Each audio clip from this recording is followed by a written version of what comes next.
S is green. And we're waiting on YouTube is green. I am not muted. And Twitch is green. All right. So we are live. Good evening, ladies and gentlemen. This is this is week 8 of season 10 of League 1. Starting with number 2, Washington State at California, followed by Penn State at Rutgers. What I'm going to do now is turn over the microphone to Coach Spectre, the coach of Washington State, to take a quick look at Cal's coach under their roster before he kicks off.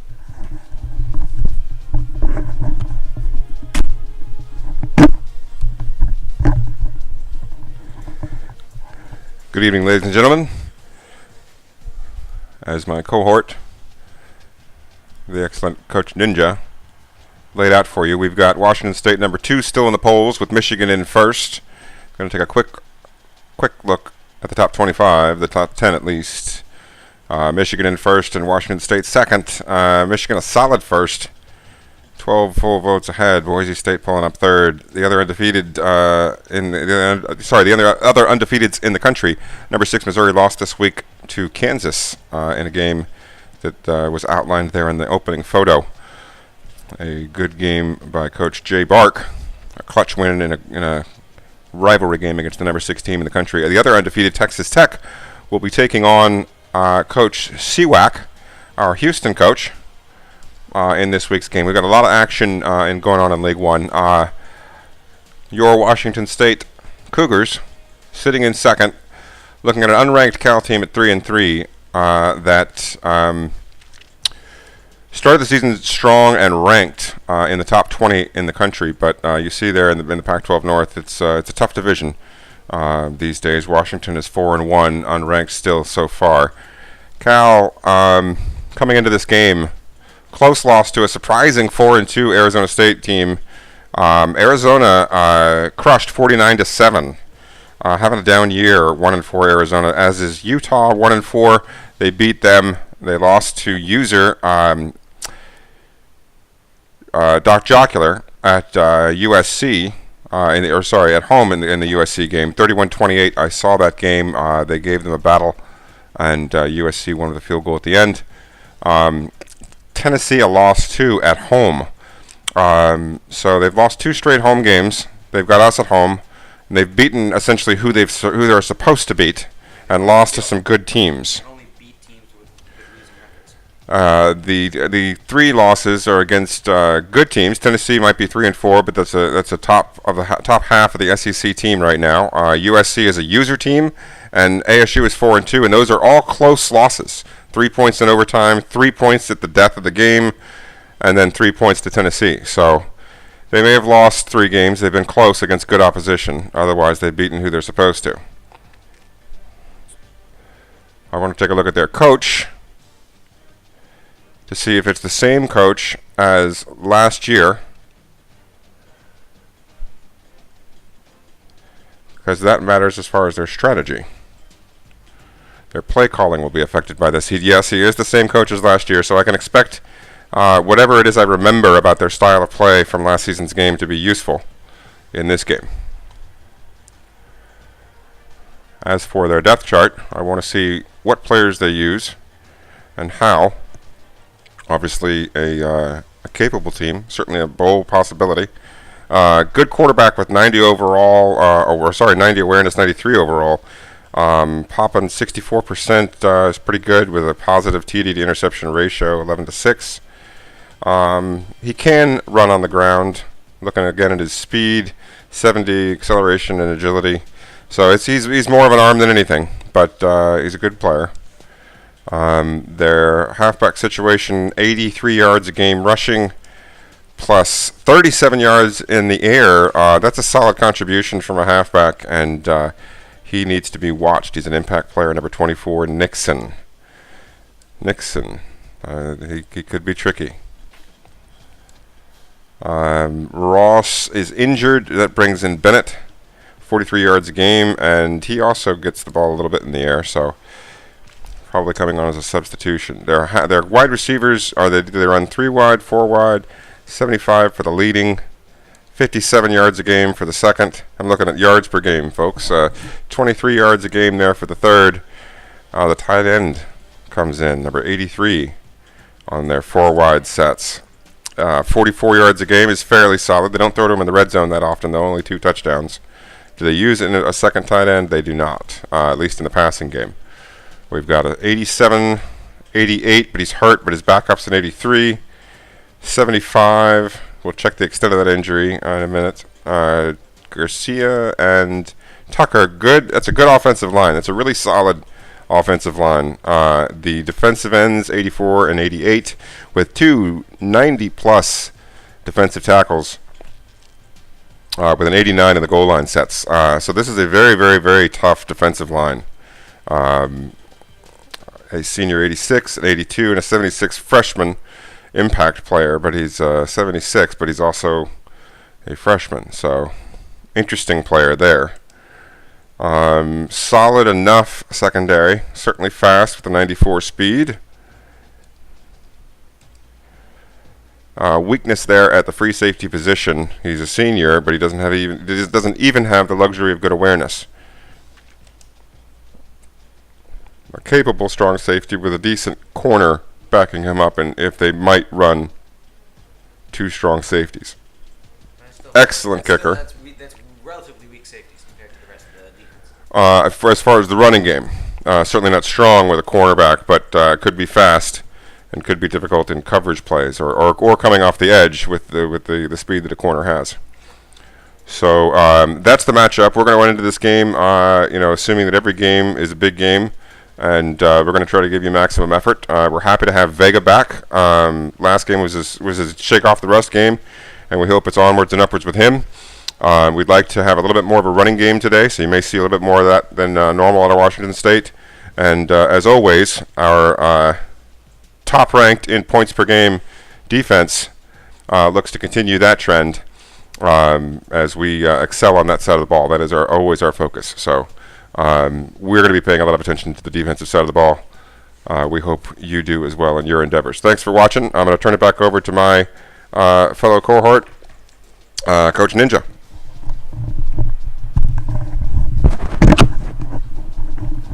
All right, and now time to get kicked off. Washington State at California Golden Bears.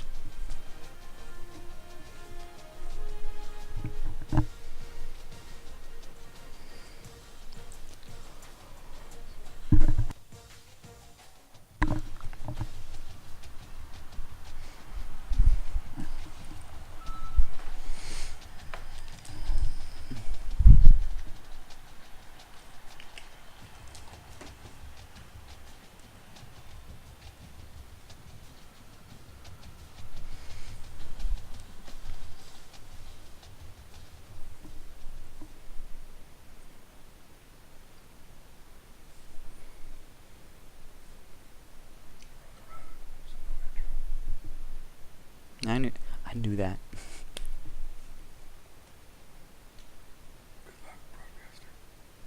Good luck, Coach. Have a good broadcast.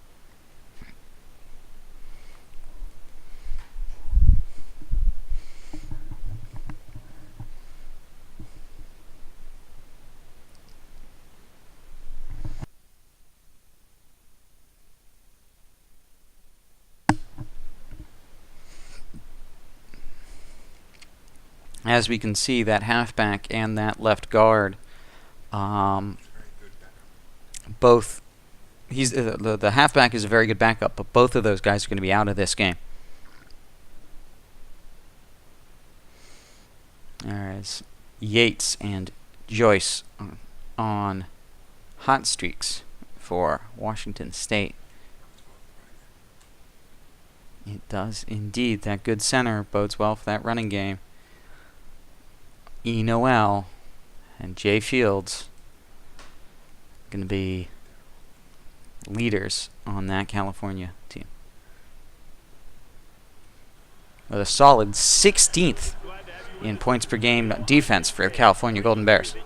That's impressive, even well above the fact that they're 3-3. That's something to be concerned about.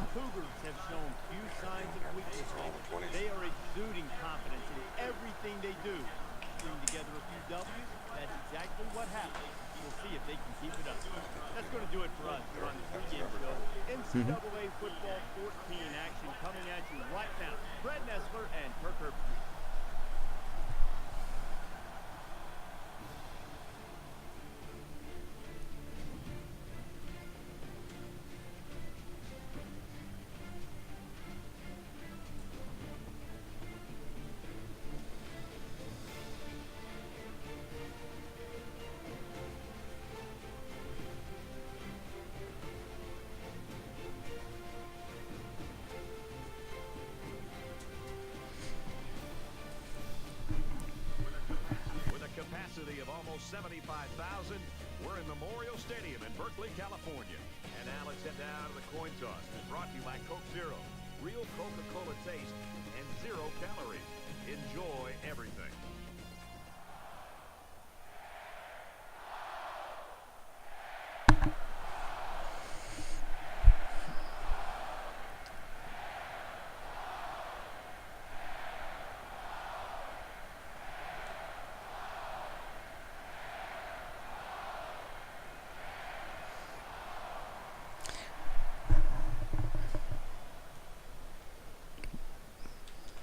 Washington State setting his adjustments in advance of kickoff.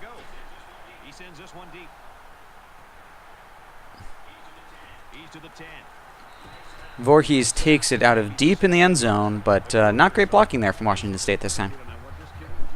The thing I love about this guy, Brad, is just the intangibles that he brings to the table. We've been seeing this guy make plays over the weeks, but the thing that I've really recognized is his ability to really lead this football team. When things are going well, he's patting everybody on the back. When things are not going well, he's trying to pick them back up and getting them ready to go. So not only does he physically have the tools, but also I really love the way he approaches the game. The traditional start of game drag route to the slot receiver from Washington State under that shotgun 5 wide middle slant. Very reliable short reception and gets great yards after the catch to turn it from a 2-yard gain into a 9-yard gain. We see a 4-man front from the Bears. Looks like 3 linebackers set off to the left.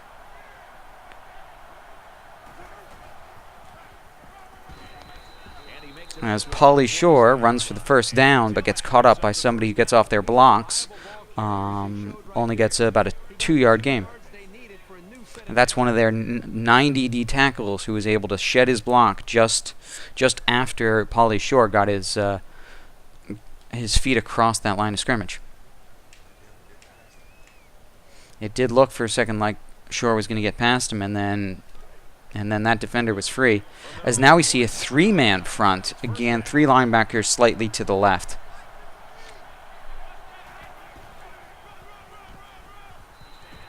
This time, the run blockers are able to hold on to their guys for longer, and Pauly Shore gets good gain to get to 2nd and 2. I think every coach's favorite down and distance. Lots of options at 2nd and 2.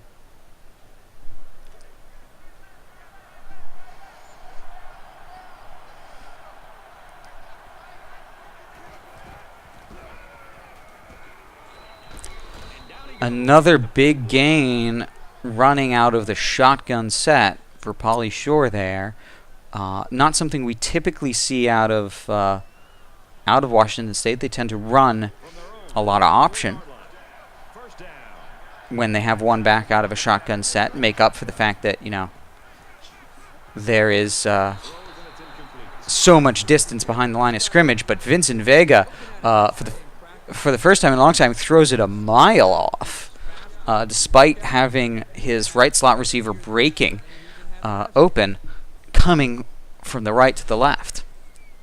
But I guess that pass rush was just a bit iffy. Vincent Vega not quite hot enough yet to throw that on target.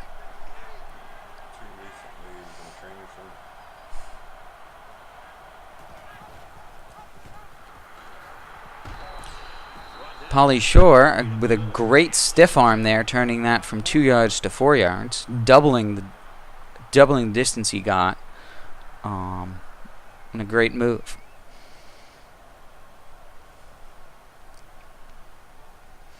Now 3rd and 6. Third down now, and they need to get it inside the 46. On the logo on the center of the field. They come out in a 5-wide set. Now he's scrambling. Now he's going to run and watch out. This time Vincent Vega holds onto it and runs for the scramble and elects not to go out of bounds. Instead, get 3 or 4 more yards by accepting the tackle. If you're watching the replay, you'll notice that those two 90 D tackles, they were actually able to keep up. The reason that they weren't the ones who tackled Vega on that was because somebody came back and blocked for Vega, blocked the guy chasing him. These D tackles are fast and dangerous.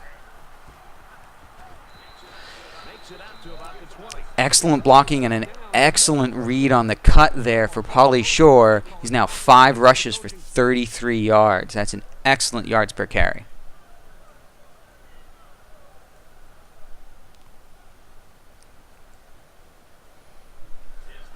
It's the 9th play of the drive.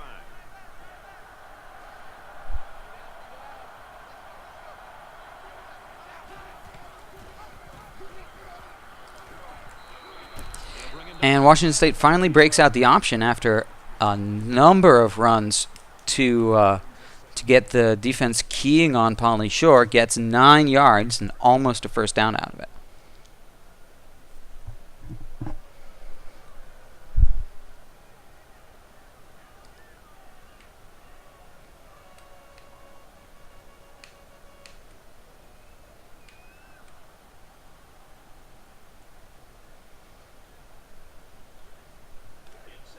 It's second down, 1 to go.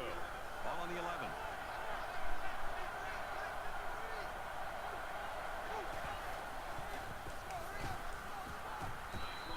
Nice run there. Brad, you just don't see this very often anymore in college football. That is their 5th first down on this drive alone. They have great rhythm right now as an offense. And look at that poor defense. They're looking over to the sidelines to the defensive coordinator for some help. They need to change things up. This is the 11th play of this drive. They'll line up with 5 wide receivers. He's going to try and scramble. He's under some heat. This quarterback is tough as nails. Pauly Shore, with only his 3rd pass attempt of the game, just throws it away. Sorry, Vega.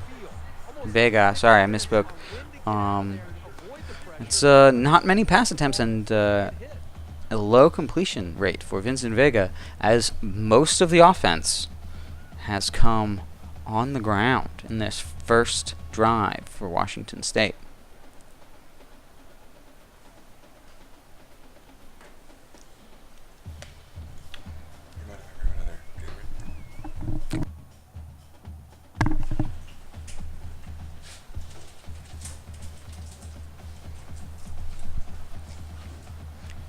You got 5 seconds.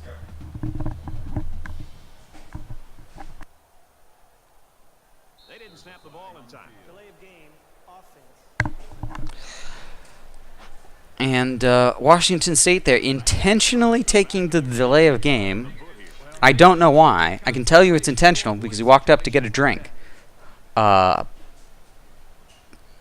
an interesting move, as again the shot clock is running and there's 15 seconds left to get a playoff. From the 10-yard line. Second down. 5 wide.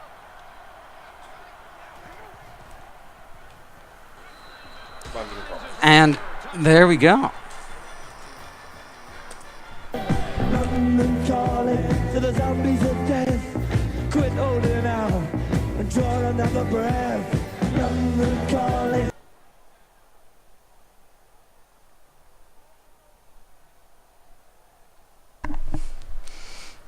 Jack London, the cornerback there on the reception,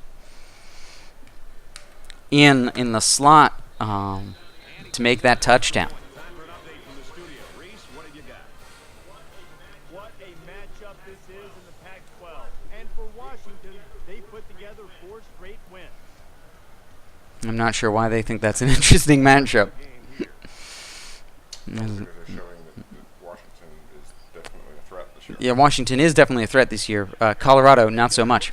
No, but they're saying, hey, look what Washington's doing. They're up 33 to 10. And oh yeah, look, they are 5-1. Yeah, that is a. You didn't see it. We're studious. We've been watching. Yeah, but in case you didn't get the memo, Washington 5-1.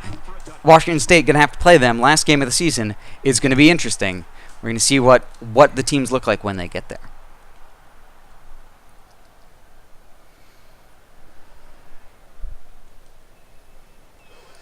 So let's see what the offense can do as they come out onto the field. As we see Jack London again, right after that touchdown, he almost gets the sack. He definitely gets the rush to make the quick pass, and so it bounces off the receiver's hand. If you feel like you're not going to be able to make a play and the defense got you, just give up on that play and get ready for the next down. So it's 2nd and 10. Ball on their own 25. Once again, Jack London gets through the line quickly, doesn't get the sack, but make sure that it only goes to the check down for 4 yards.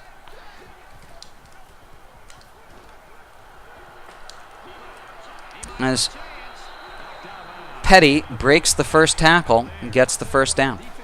Despite the tight end, despite good coverage by Washington State, unable to muscle down the big tight end out there in the flat.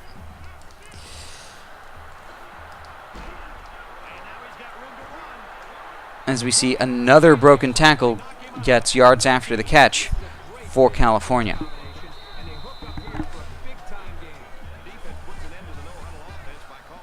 Washington State spends the timeout. Stop the no huddle.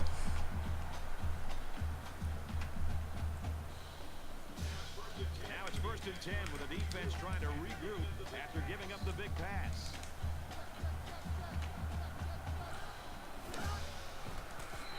And is able to get the sack. Another one bites the dust. Another one bites the dust. And another one gone, and another one gone, another one bites the dust. Yeah. Hey, I'm gonna get to do another one bites the dust.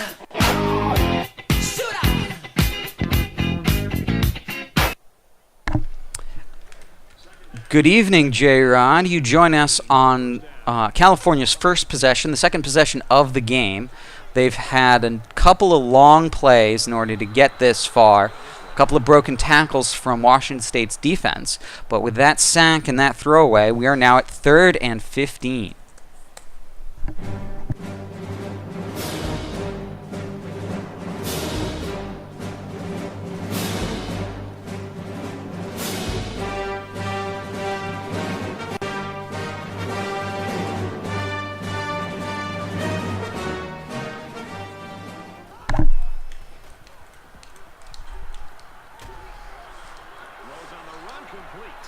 Oh, and the number of broken tackles turned that into a touchdown on 3rd and very long for California.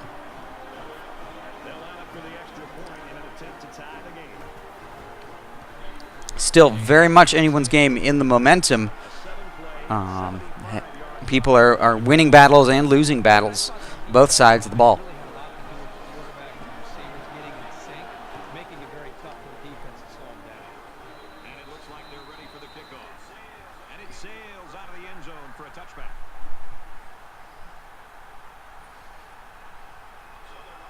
So their last drive resulted in 6 points. Do you think we'll see the same result on this one?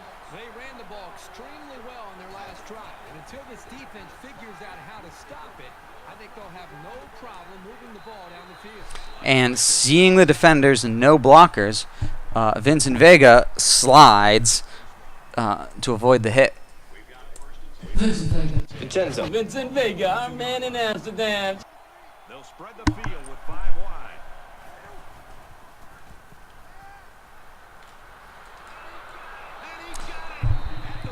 This time has the long pass to Ryan Leaf, who avoids the defenders, makes the spin move, but can't get much farther. as he gets not really tackled by two defenders, but sandwiched in between them, inconveniently. The quarterback in the gun, empty backfield, 5 wide receivers in the formation. Out to the receiver, and it's not And the defender gets an arm in there on Jack London as Vincent Vega scrambles to the right to take a shot. Oh, he took a shot. 25-yard line. It's second down. And now we see John McClain in for the winded Vincent Vega.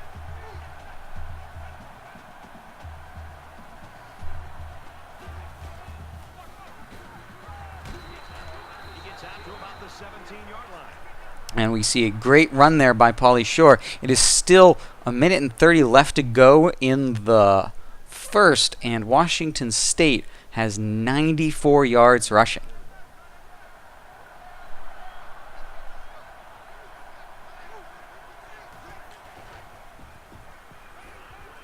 On play action, defense coming, and he's taken. And this time Vincent Vega,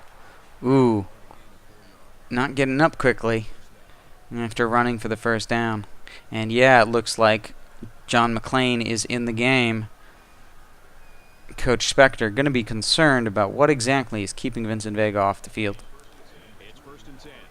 Ball on the 13. Well, after that injury, we'll get to see the backup quarterback here.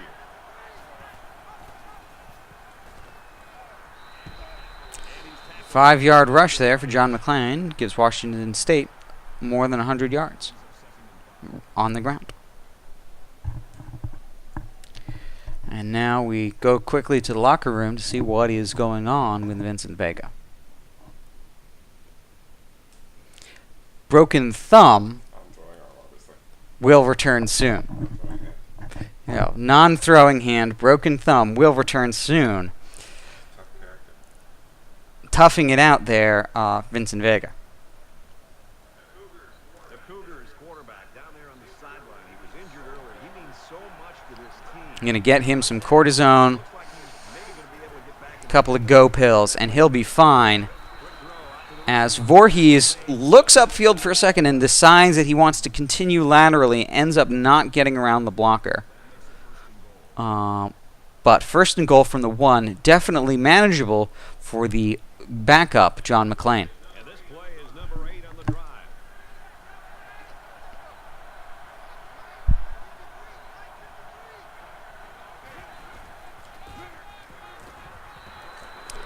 Pauly Shore, bit indecisive, bit slow off his blocks there. Knocked around a little.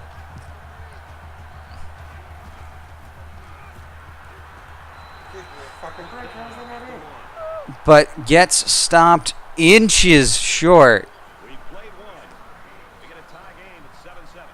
It's now 3rd and goal from the inch line.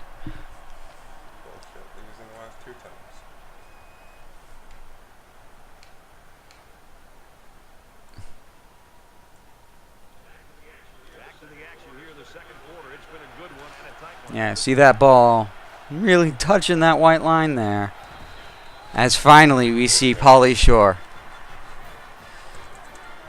run it in.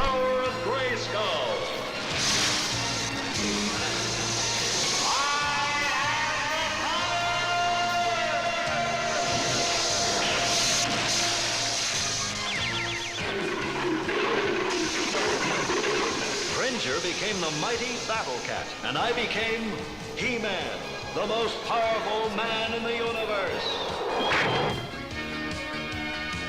Only 3 others share this secret. Check out these 2 teams, keeping it close. And for Carter, he's now over the century mark past the Ducks lead 14-10. Washington State is lining up to kick this one off. And he got all of this. And now California gets the ball back with 7 minutes before halftime. Look over at our booth next to us and see how much they're enjoying it with a big smile on their face. The defensive coordinators, on the other hand, might be looking for a pink slip on Monday. With 1 quarter down, I really haven't seen too much separation between these 2 squads. Might be neck and neck the whole way. Jack London again gets into the backfield. James Joyce gets in for the deflection but can't keep the ball. He did definitely try for that pick. Have this defense get to him. He's got to do a better job maybe feeling things out a little bit, but at least he has the awareness and a toughness to sit in that pocket.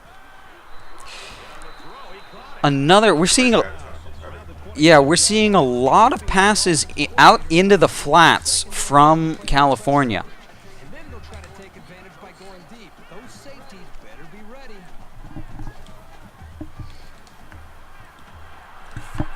They connect again. Inside the 30. He's all the way. Touchdown. So fucking close. Fuck off with this shit. The extra point to tie Fuck this you, game. Cal.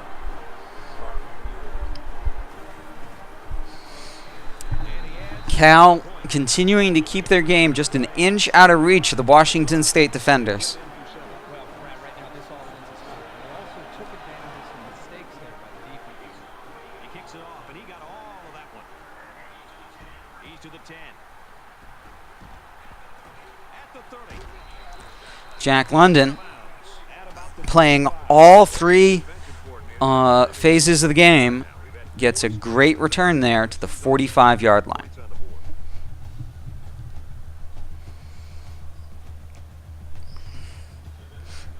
Now we'll see what Washington State wants to do with 6 minutes and 30 seconds from their own 45-yard line. With 5 receivers. He's on the run. Vega scrambles, uses the blocker to get it to 2nd and inches. But it was still a pretty good As we see, Vincent Vega is back in the game. The broken thumb on his non-throwing hand has been taped up. He's been given that super soldier serum that Washington State keeps in the vault for occasions just like this, when they need to break out a fantastic fucking option.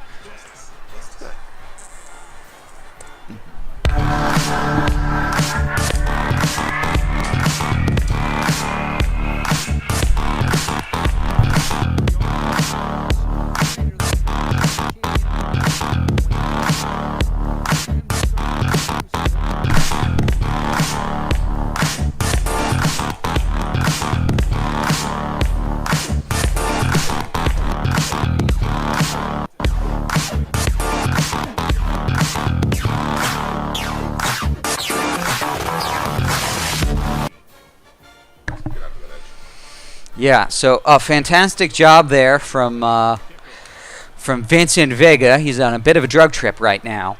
But we'll see, how many times California can get away with responding to Washington State's explosive offense, which is exploding on the ground today, more so than in the air. I think that was 40. I think that was like a 40-yard rush. I think you're about 140 because the returns don't count as runs.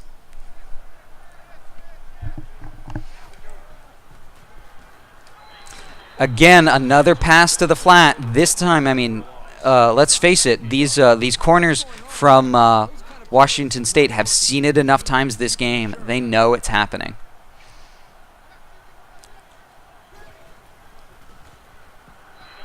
And now we get a fantastic 3rd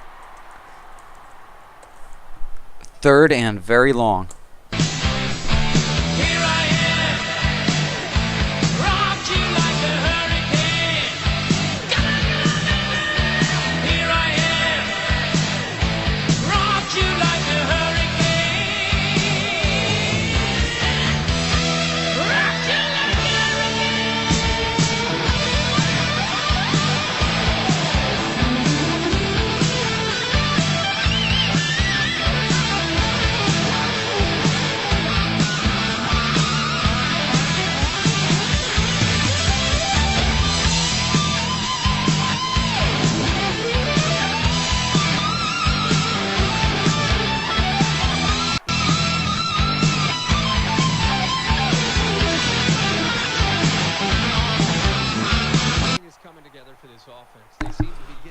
Washington State there gets the 3 and out.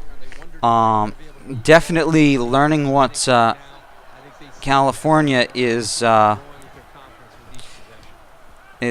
doing on offense. Unfortunately, gets tackled for the loss there. Ryan Leaf. From their own 37-yard line. Second down. The defense has got some of their best pass defenders on the field. They set up in the dime. As the leaping defender can't hold on to the ball. And that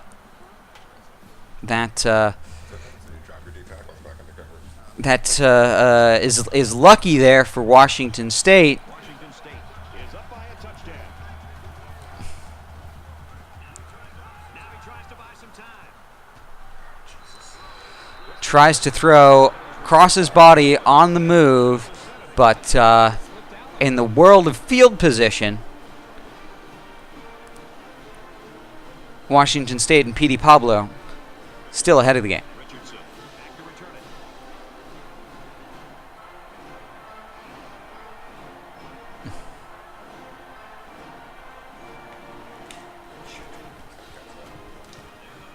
There's a punt. It's a line drive. Take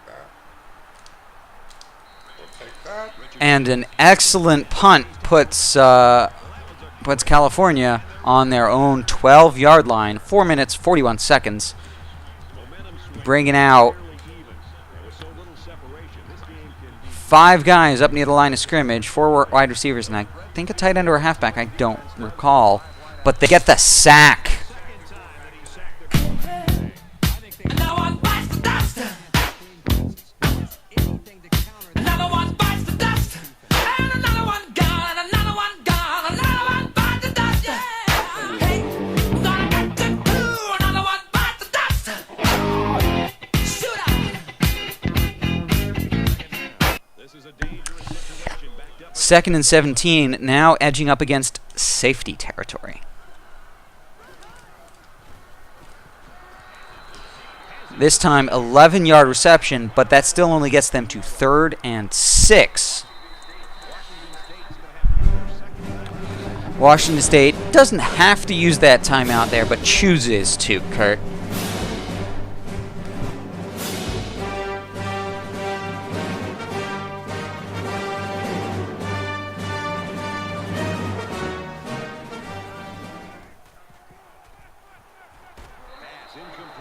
And the deflection gets 2 3-and-outs in a row for Washington State.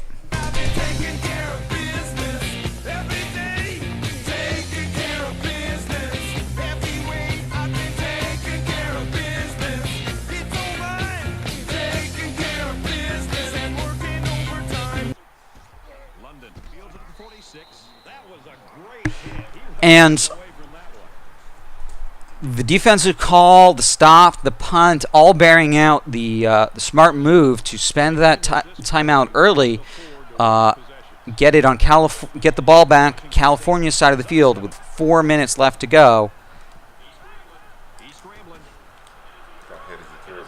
and gets hit as he threw, and the off target throws a pick.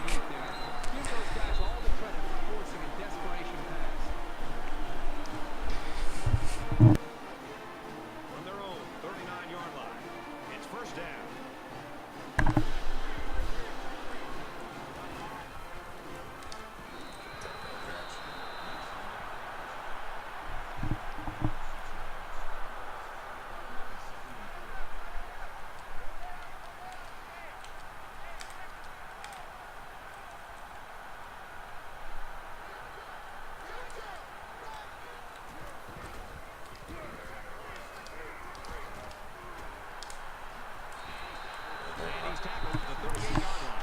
California clearly heated up, clearly breaking some tackles as they once again bring out 4 wide receivers and a tight end onto the field. First down, 10 to go. Ball on the 38. Throws it out there. Worth it again. Washington State is out of timeouts now, but it's worth it to even the turnover count as James Joyce comes across to get the pick, drags the foot for it to count inbounds.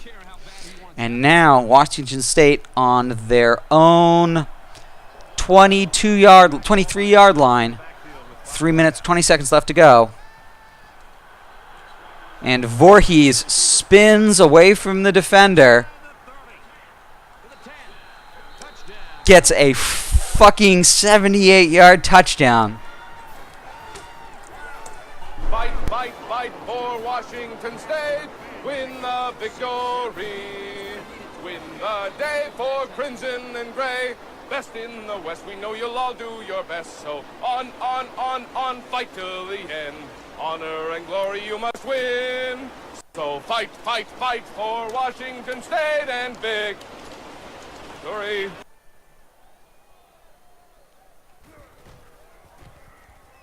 And he converts the extra point. A quick update now. Here's Reese. Wait till you see what just happened in Eugene. This is a game we've been That Utah leading by 3, but the second half hasn't even started yet. So we'll see how long Utah lasts against Oregon. As now California once again gets the ball back. 3:11 left in the second quarter. A lot of real quick possessions in this second quarter. As Washington State finally leading by 2. Gets a second pick.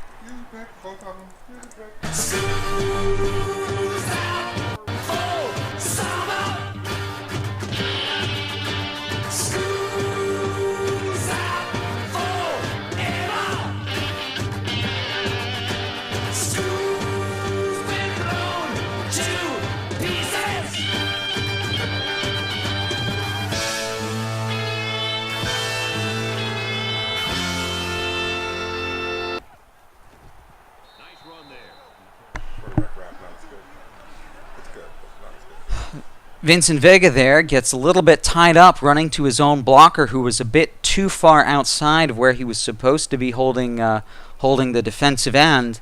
Only gets 5 yards, but 5 yards still a good gain on a rush.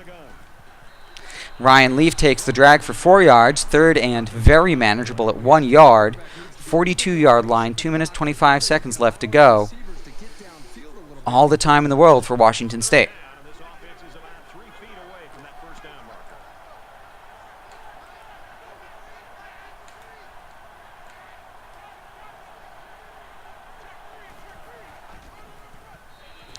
Pauly Shore stumbles a bit because he gets run into the legs of a offensive lineman there, but falls across the line.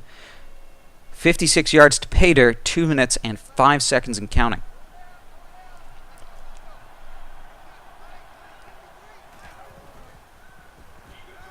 He's going to try and scramble. Vincent Vega wrapped up for the sack, minus 10 yards, 2nd and 20.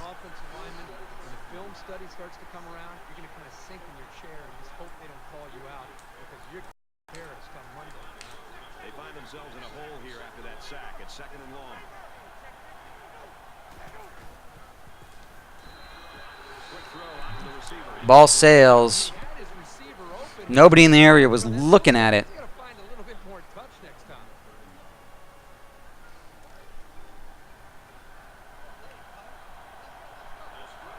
They'll spread the field with 5 wide.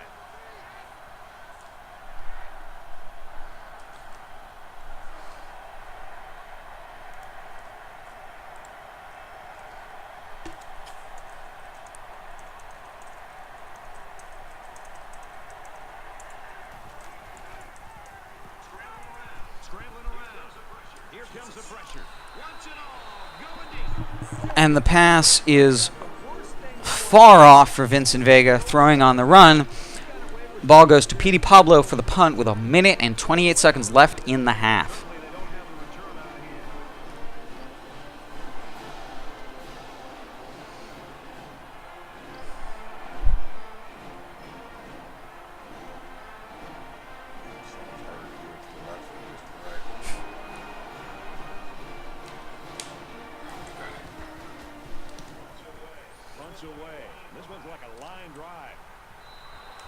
Another fantastic punt there from Washington State. Once again, 12-yard line.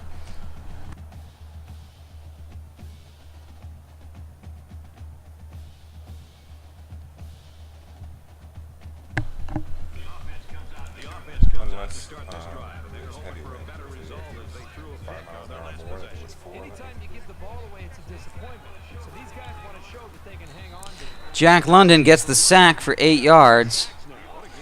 Puts California in dangerous position with a minute and 8 seconds left to go. No timeouts for Washington State.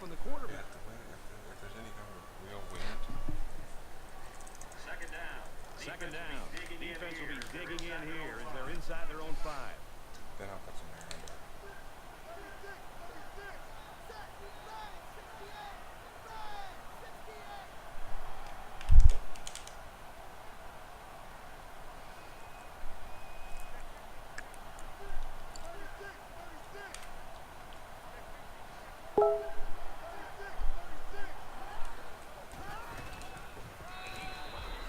Another tackle for loss there, 3rd and 19. But that looks like it's gonna kill the half for Washington State, California. I'm gonna go put on a pot of tea.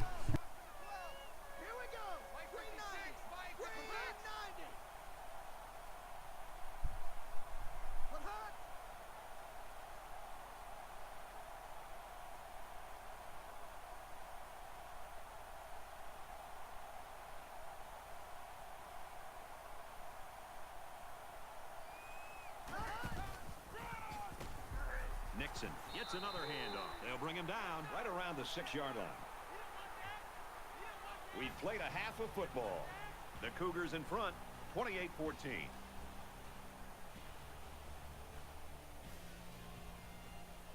Hi, everybody. Glad to have you with us on the EA Sports NCAA Football 14 halftime show presented by Nissan. Innovation that excites. Reese Davis, David Pollack here in the studio as always to lend a little perspective to what just went down in the first 30 minutes. I'm not sure many people saw that one coming. This team was supposed to take... this was your lock of the week, Reese Davis. It was, and that shows you why I should leave the picking to you, because this was not a good selection. I didn't think there was any way that this team would come into halftime and be down by 2 scores. Nobody did. I mean, I don't see how you got to this point. I don't even understand it. I don't understand what we just saw. And we sit here all week and we break down strengths and weaknesses, and they're definitely better and stronger across the board, but they haven't found a way to put things together. And you get 30 minutes at the half. It's time to give the rally the troops speech and get everybody going and try to understand that you got to come out in the second half, and you can't be flat. You can't take this opponent for granted because you've already dug yourself a pretty big hole through the first half. That's it for us here in the studio. What are you going to do in the second half of the game's going on? Yeah, I'm going to kick back and watch all these monitors. We'll keep you up to date on everything going on around the country right now. Time for the second half with Brad and Kirk.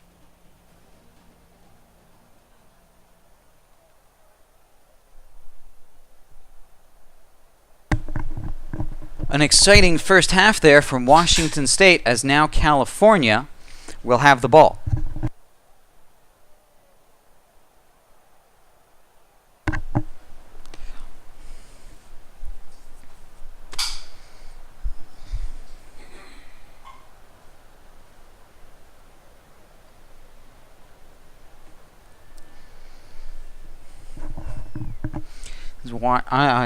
While Coach gets himself another beverage, I'm watching some results scroll across the bottom of our screen here.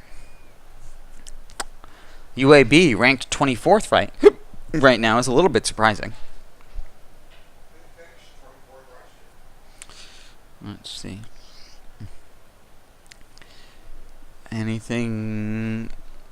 Nothing too surprising coming across yet. FIU over USF. That's interesting so far. Yep. Michigan State trouncing Wisconsin. Ohio State's so far. Ohio State 62. Illinois 17. All right. Now we are kicking off the third quarter. California. He sends this one deep. And it goes into the end zone, down for a touchback.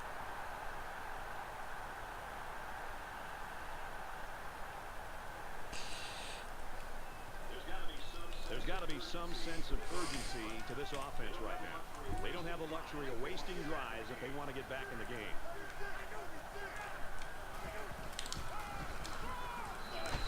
The draw play, never very productive against Washington State. Gets as much as you can expect on a draw for them, 3 yards.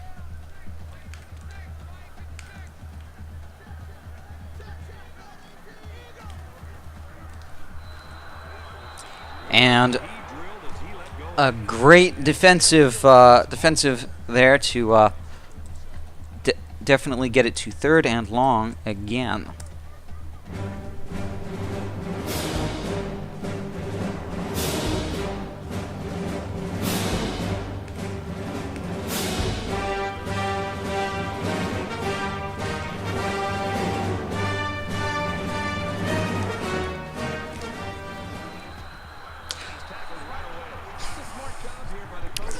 Third down conversions on 3rd and long, no less, keeping California in this game.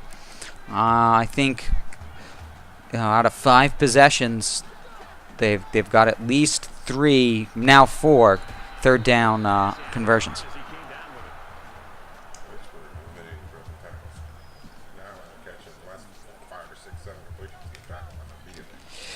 Coach noting that now they've eliminated those broken tackles. The first man is taking them down. It's a matter of the fact that there are receptions. We do have a flag on the play.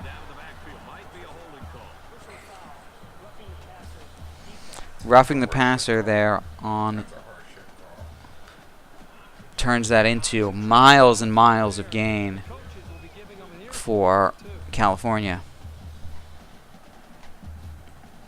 After Jack London got stumbled up, got in a knot, pressed the offensive lineman back into the quarterback, and still got the roughing the passer. But this time he's got happy feet and he throws it out of bounds, 2nd and 10.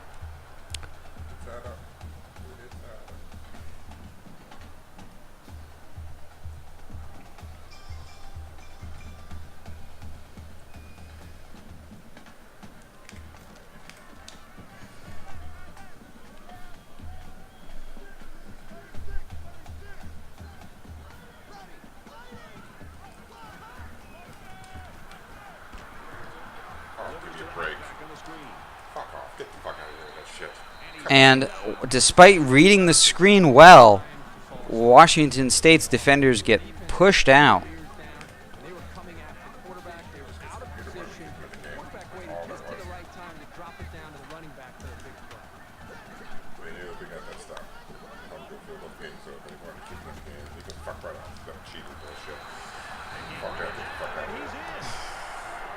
And Washington State unable to stop the miracle drive there.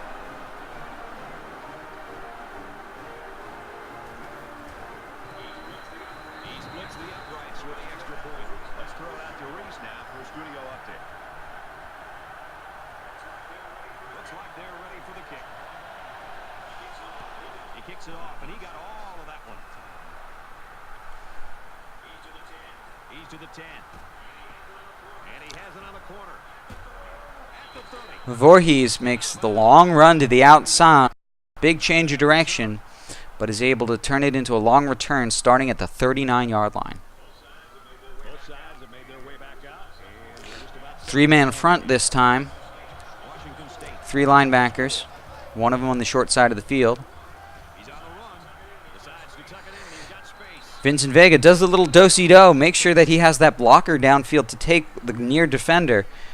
Get himself some yards after the first down. We've got a 1st and 10. Ball on the 47-yard line.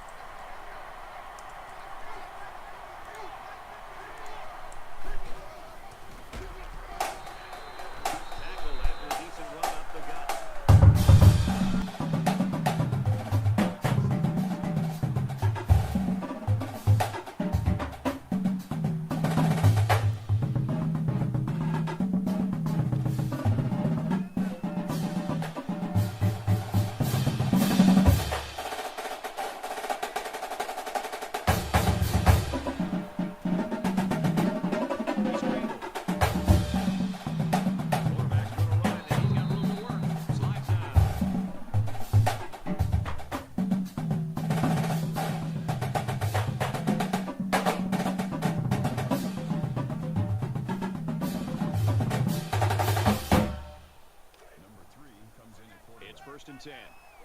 34.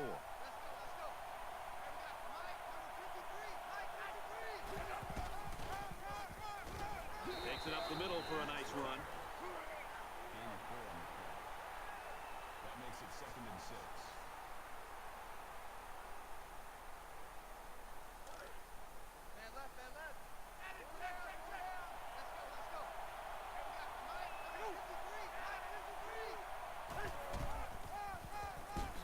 And he's tackled after positive yardage. That's a gain of 4 on the play. That'll make it 3rd and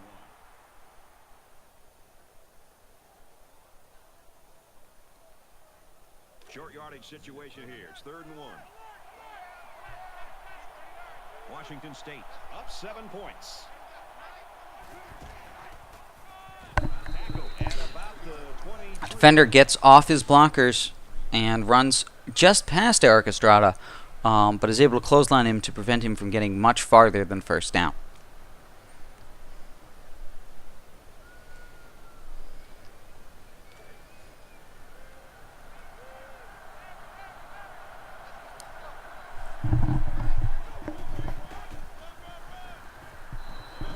Up the middle for a nice gain. Another productive run from Pauly Shore, 65 yards this game.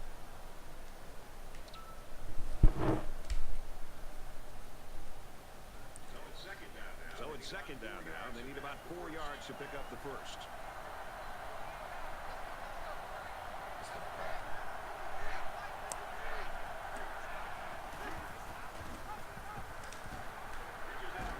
Pitches it, and he's got a lane.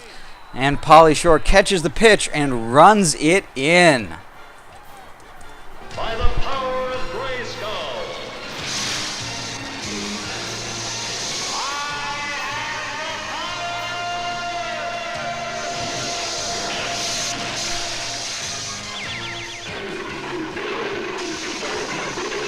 Cringer became the mighty Battle Cat, and I became He-Man, the most powerful man in the universe.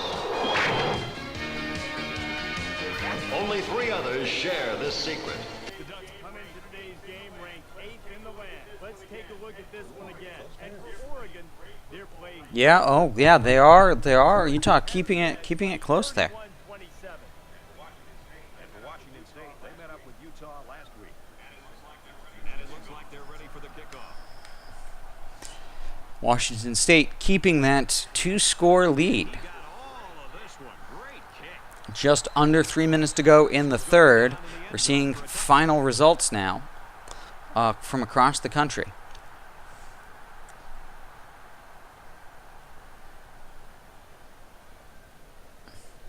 Number 16 Virginia Tech loses to Pittsburgh. To turn this drive into another touchdown. Well, I think this defense has got to do something because right now the quarterback is in such a good rhythm that you've got to do something to Defender gets his hands up, makes it hard for him to come down with that reception inbounds. to being the aggressor and attacking the defense.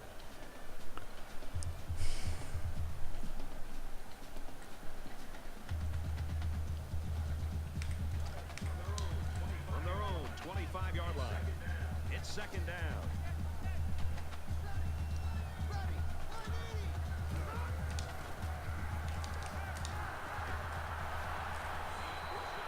As Kerouac gets burned on the curl route, is out of position, and they get the first down. Recognition by the quarterback to find the hot receiver.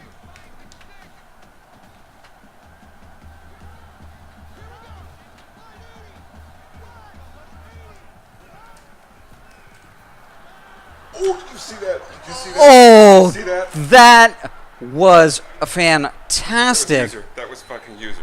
That one of was- the best plays I've ever made. That was That was an alley-oop to himself. He deflected it high, comes back down low on the other side to grab it. That was amazing. That's why he jumped right after his product, because I was slamming that line. An incredible pick.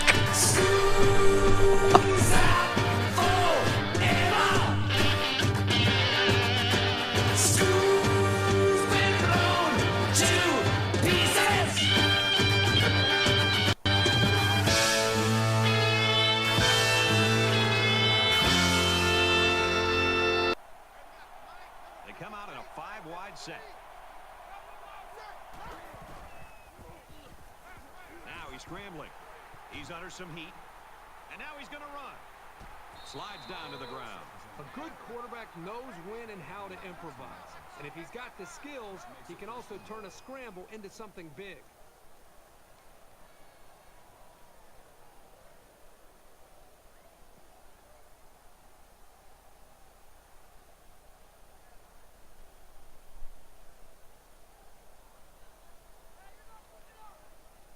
First down, and they've got their eyes on that goal line.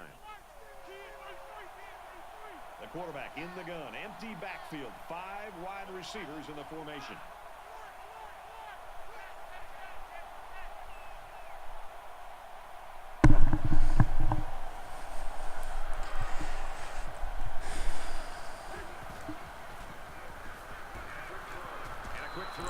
And for the first time in a long time this game, we see the 5 wide middle slant from Washington State. Once again, Jack London in the slot gets the reception, makes it 2nd and goal from the 2.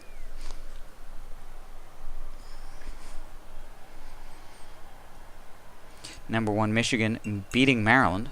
That game was close earlier. From the 2-yard line, it's 2nd down. A&M not hanging on with Auburn.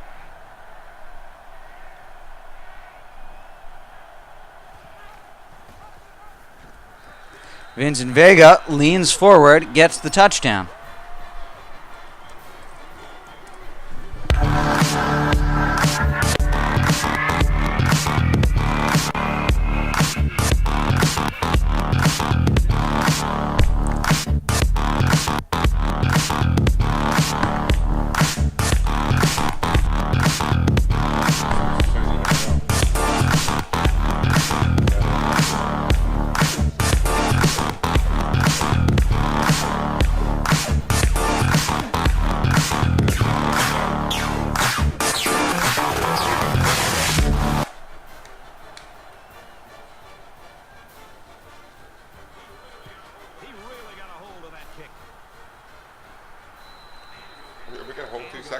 Yeah.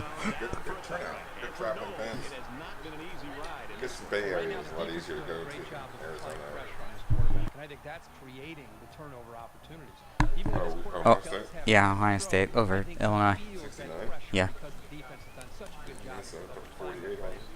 Yeah. We'll see if the defense can keep making That's life still impressive. unpleasant for Yeah. That's serious. As is that. That's awesome for Pittsburgh.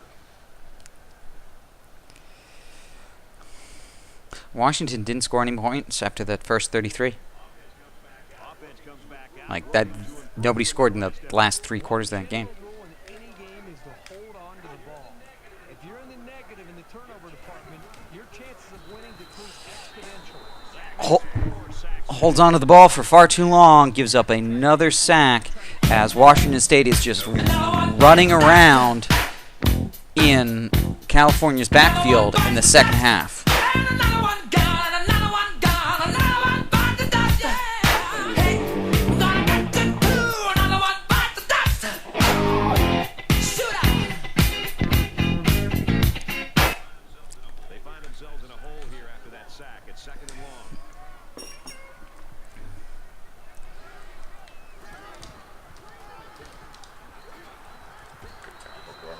Decent run here. Richmond Nixon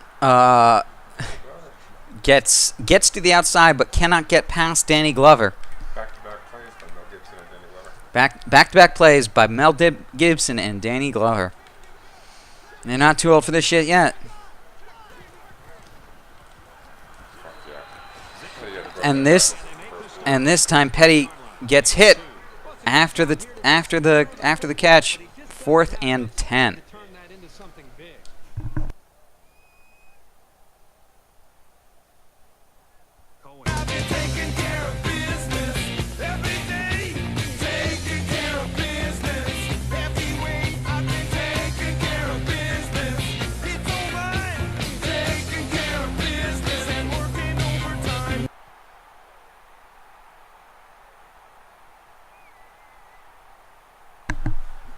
Washington State's offense back on the field, not even getting their full rest in. You know, the last time this offense had the ball, I was Once again, short yardage. A lot of short yardage, good field position for Washington State this game. them to be able to run the football. Let's see if they can do that again on this series. Scrambling around. Vincent Vega has a couple open guys, but elects to slide second and inches right before the rest, the free timeout, going into the fourth quarter.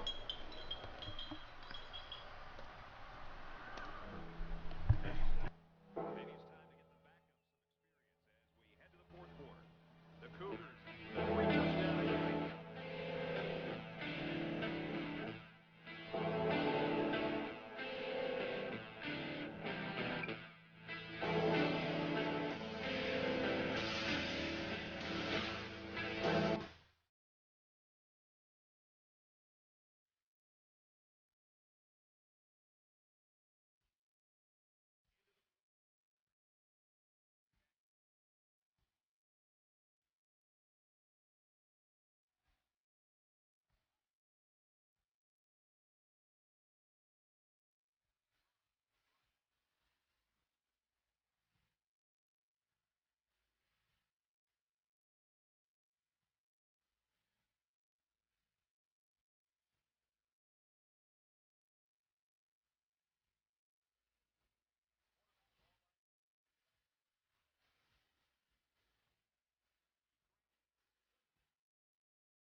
London calling to the zombies of death. Quit holding out and draw another breath. London calling. The defensive coordinator's got to be beside himself. You know, you work all week long on studying an offense and their tendencies, and then to have a mental error and to leave the star receiver open like that for a touchdown, well, they've got to regroup. And he adds the extra point with a 3-play, 56-yard drive. And that's good for a touchdown.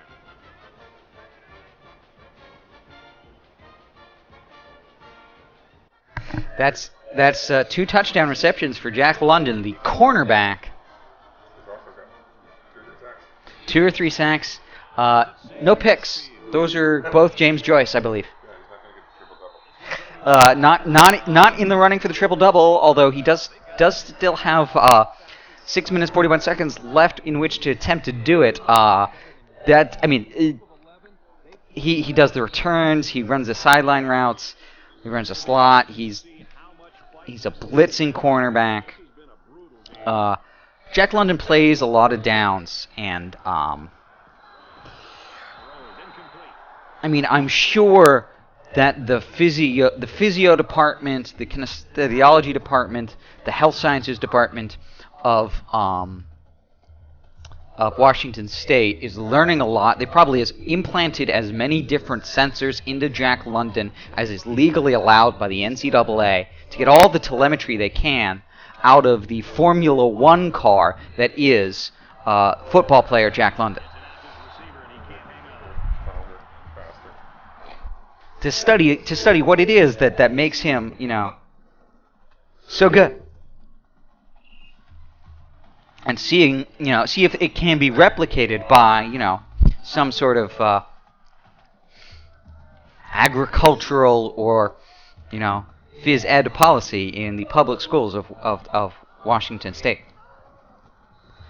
As he lands another sack. And you can hear the California fans booing as they were very concerned for the knees of their quarterback, Noel. After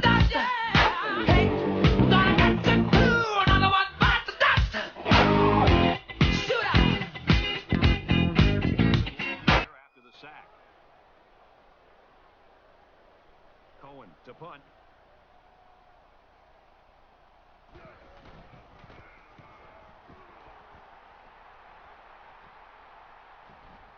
London takes it at the 45. And he's shoved out of bounds around the 34-yard line. And for Vega, he's given the defense a lot to worry about. This is one of the most frustrating things for defense. Just when you Jack London there setting up another very short field for Washington State. this is where today's day and age the dual threat quarterback can just kill you as a defense. You spend so much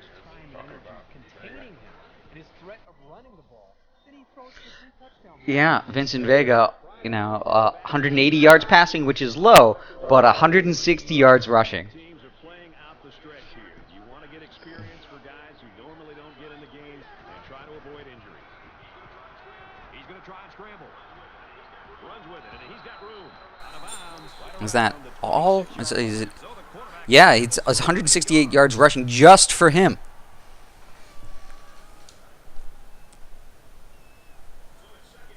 So it's second down and about 2 yards to go. So an empty backfield with 5 wide receivers. Pulls it in, and that's Hits the drag route right in the gap between the zones. Voorhees takes it for good yardage. 102 yards receiving, 25-yard average for Jason Voorhees today.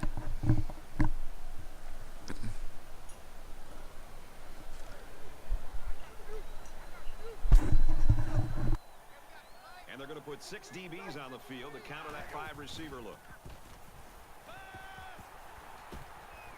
Quick throw, almost intercepted. The defense really missed a golden opportunity there. An off-target pass when all the receivers were covered. That's pretty much as good a result from that play as Washington State could have hoped for. From the 16-yard line. Second down.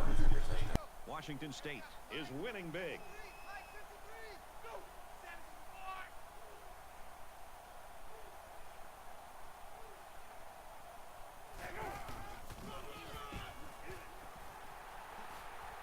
Nice run there. Pauly Shore, 87 yards of his own. That's about 250 yards rushing for the team between Vega and Shore. And I know Estrada's got a couple yards in there as well. Doing good work, good average for Pauly Shore. As the pass on the run goes to Jason Voorhees for the touchdown. By the power of Grayskull.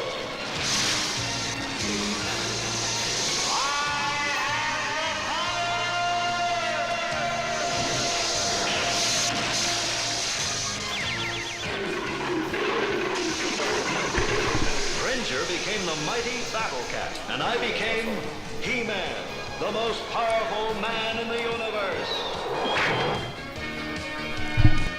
Only 3 others share this secret. And it goes into the end zone, down for a touchback for Washington State. They've been getting into the backfield quite a bit. Good pass rush by these guys Pittsburgh, today. UConn, both coaches in jeopardy. This offense is also Saving given their away jobs. 3 times.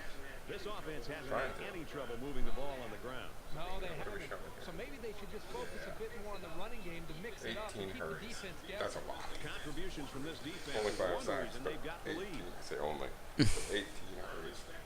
I don't expect any once-in-a-lifetime rallies here, but that being said, we could still see some exciting plays.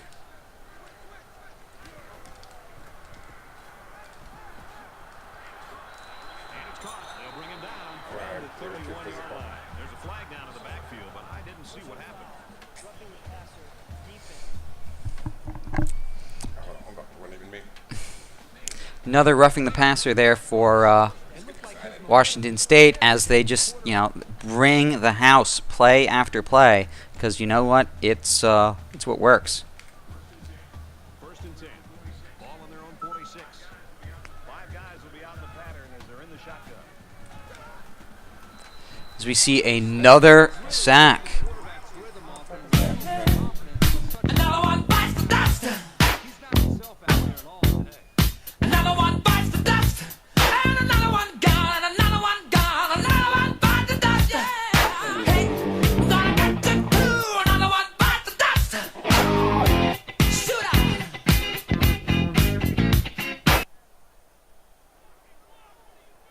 Defense looking for another sack in this second down and long situation.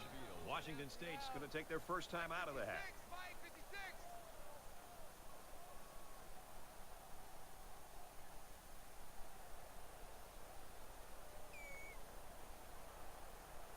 They come out in an empty backfield.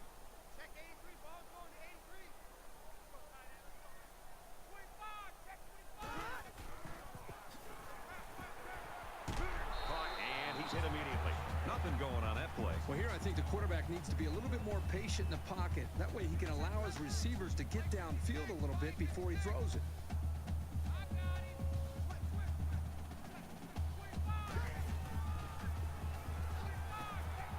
And he snags that one. And he's taken down right around midfield. I know the defense would have liked to have prevented such a big gain, but the important thing is that they held and brought up fourth down. So they're going to go for it here.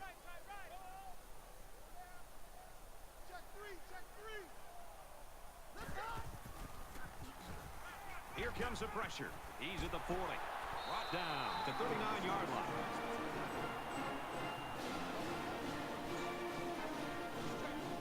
The Cougars are going to call their second timeout.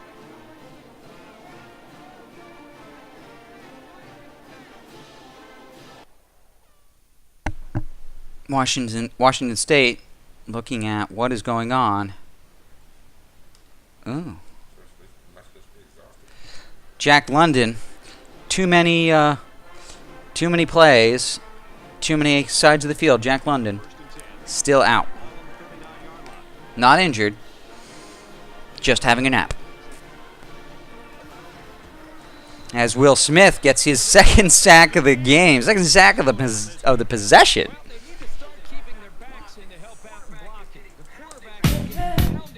Another one bites the dust. Another one bites the dust. And another one gone. And another one gone. Another one bites the dust. Yeah. Hey, gonna get to do. Another one bites the dust. Shoot out.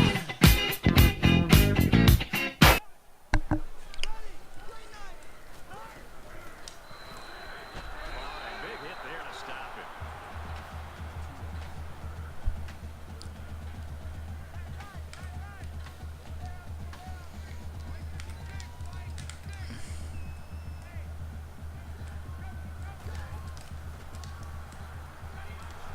And he might want it all here, and does. I'm pretty sure they won't win it, but they haven't quit yet. And that makes it 3 scoring tosses for them.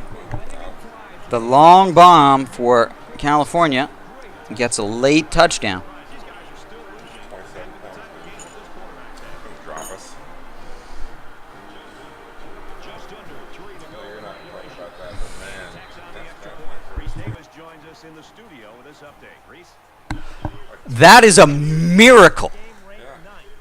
Connecticut pulling it out over West Virginia. Moved him down. Who in the world saw this one coming? Not me. Really? A major Chop, upset really? is done.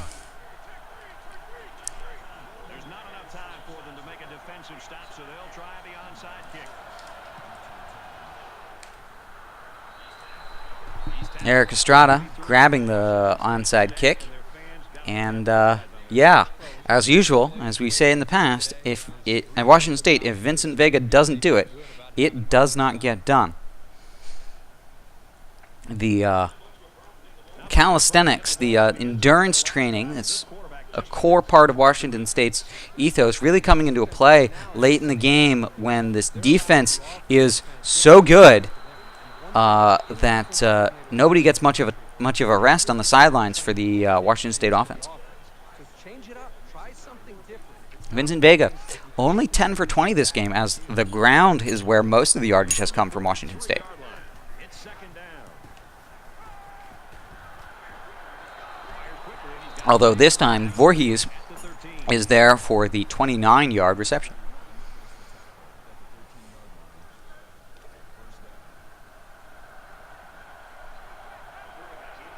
Quarterback in the gun. Empty backfield. 5 wide receivers in the formation. He's in trouble. He keeps it. I'm not sure he was in trouble there, Kirk. I think he knew exactly what he was doing, getting first and goal from the 1-yard line on the quarterback scramble. For the quarterback to take off. It's first down. So inside the 5 with a first and goal.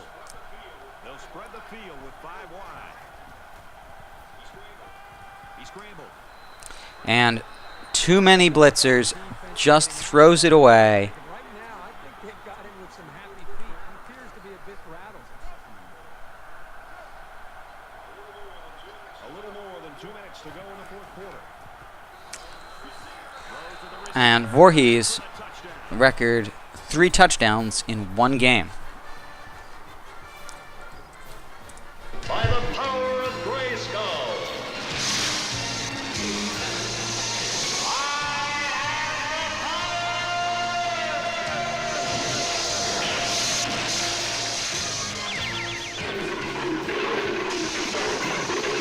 Cringer became the mighty Battle Cat, and I became He-Man, the most powerful man in the universe.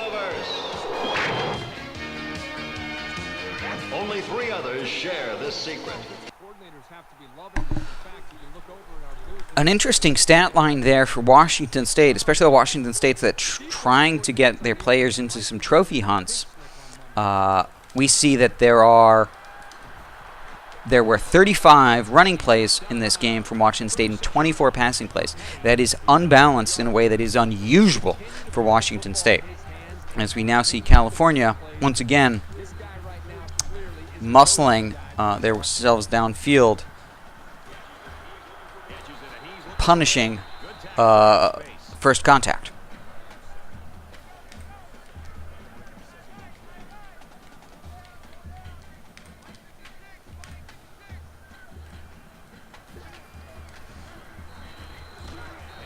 We see another flag, and I have not yet seen Jack London. I do not know what's going on with him. That penalty drives them back, and they're shooting themselves in the foot here. Well, if they can just keep their concentration, they'll avoid situations like that.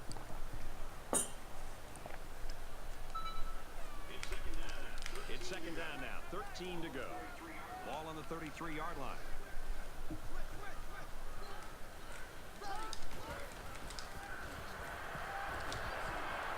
Has some daylight. Tackle at the 43-yard line. You can tell he's got a lot of faith in his wide receiver. Even when he's a little bit off target, they can pull it in and make something happen. Less than 2 minutes in the fourth quarter.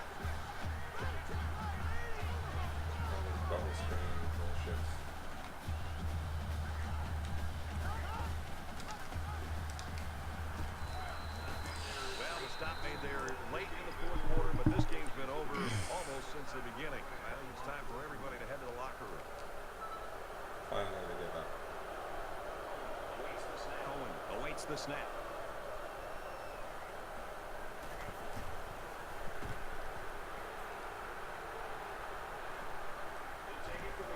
He'll take it from the 18. And he's taken down at the 32-yard line.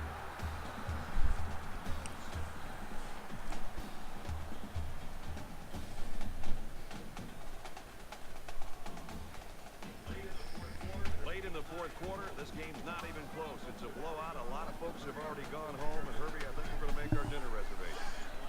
Offense lines up in a 5-wide set, and a defense anticipating pass here. Blofeld tries the spin move, can't get past the defender. Still first down, minute and 8 seconds left. 57 yards to the end zone for Washington State, trying to twist the knife one more time for Cal. He's scrambling under heavy pressure. He's at the 40. Steps up Vincent Vega at the 36. brings them up over 202 yards rushing for the quarterback, 302 yards rushing for the team. 53 seconds left, first and 10 from the 36-yard line. But a gassed Vincent Vega.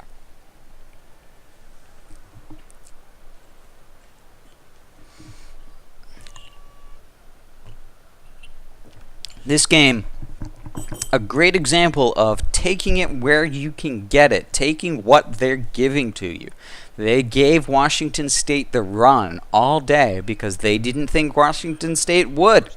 And Washington State did. Not only out of the quarterback scramble, but out of a lot of designed runs, and a lot of designed runs that aren't the option, which is what is typical. And this time, Alonzo Harris there on the sideline route from John McClain. Okay, John McClain gets Tom. Fight, fight, fight for Washington State. Win the victory. Win the day for Crimson and Gray.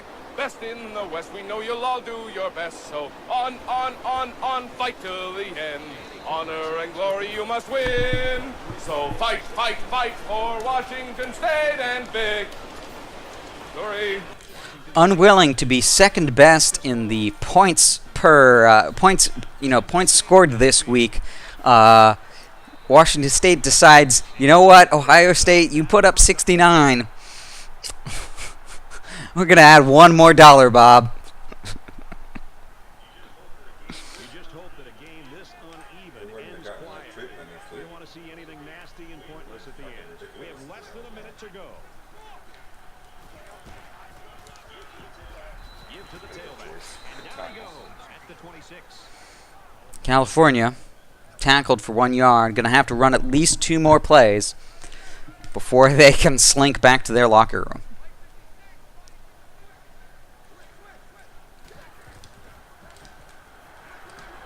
And a quick throw. He's taken down around the 33-yard line. 7 yards there. Good decision here. Nice dump off. It's only 7 yards, but the offense will take that play every time. So it's third down, and they've got about 2 yards. 3rd and 2. Washington State spends the last time out.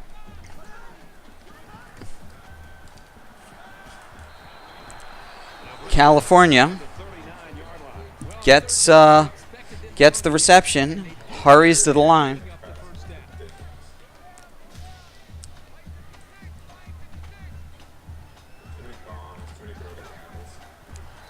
And they put Eric Noel in the on the dirt one more time. This guy's going to have to spend a half an hour in the ice tub after this game. Another one bites the dust. Another one bites the dust.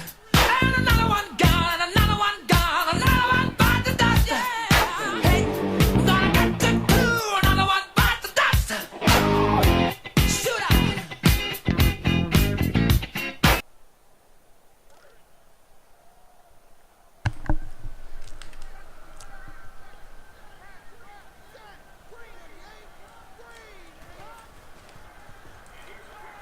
And here's a quick throw. Takes him bounds to make a nice catch. All right, and there's the game. There's the game, ladies and gentlemen. Washington State. Fantastic game, as always, from Vincent Vega. Hopefully back in the Heisman hunt after this week, after that incredible performance on the ground. Defense for Washington State played a great game. Got a lot of turnovers, a lot of sacks, but unable to stop the big play. There was just enough big plays from California. There were about 4 or 5 or 6 of them, and that ended up turning into points. And that's the scoreline right there, I think.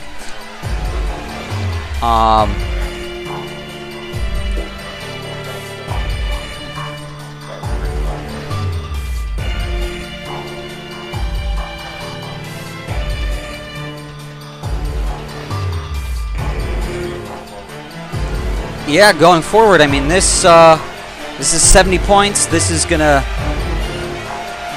I mean, Michigan won this week, not as emphatically. This is gonna at least even out, I think, the voting stuff.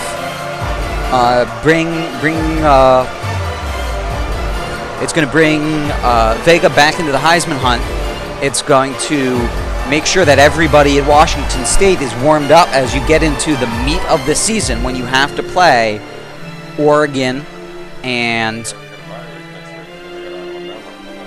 Alabama, A&M, Oregon. You know, the peak of your schedule. Although A&M's not doing well this year, but that's still there's still A&M. Yeah, like it's important to be this hot moving into that. So at this point, we're going to take about a 10-minute break to get hard drives swapped and get ready. We're going to come back. We're going to give you a quick once-over of Rutgers, and then we are going to kick off Penn State at Rutgers for part 2 of our doubleheader. After a real quick look at our game stats.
Yes, yes, Tiny. You just missed the end of.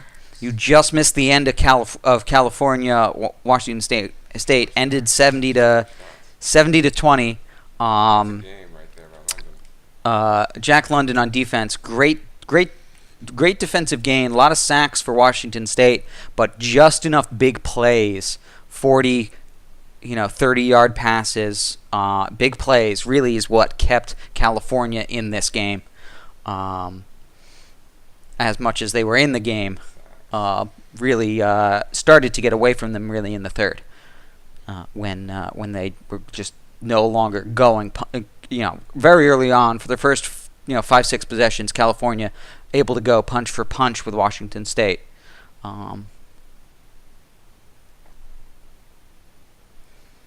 But in the second quarter, that's when it starts being.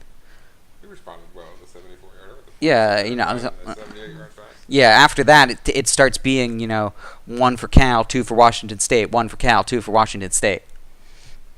And you can't win a football game giving them 2 and taking only 1 for yourself.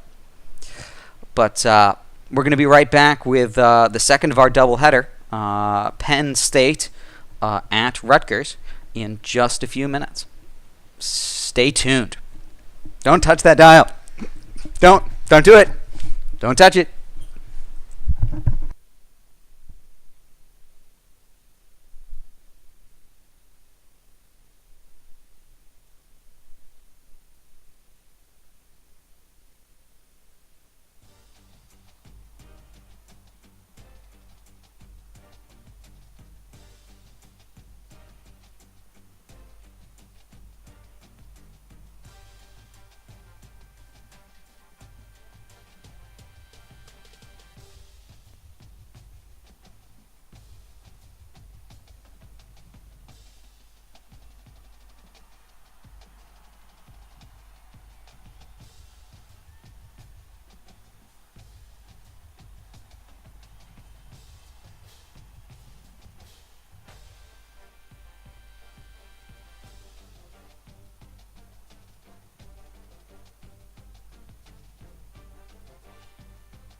EA Sports. It's in the game.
All right, we're gonna need a bit extra time, bit more than we were expecting, but we will be back shortly. And yeah, we will bring you Penn State Rutgers. But we're gonna need a minute here. So thanks for bearing with us.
All right, ladies and gentlemen, and thank you for bearing with us. We are now back, ready to get a little information about Rutgers, and gonna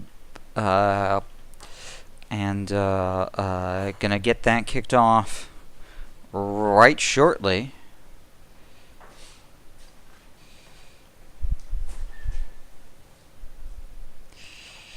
Yeah, they're in the door there. The can's in the door.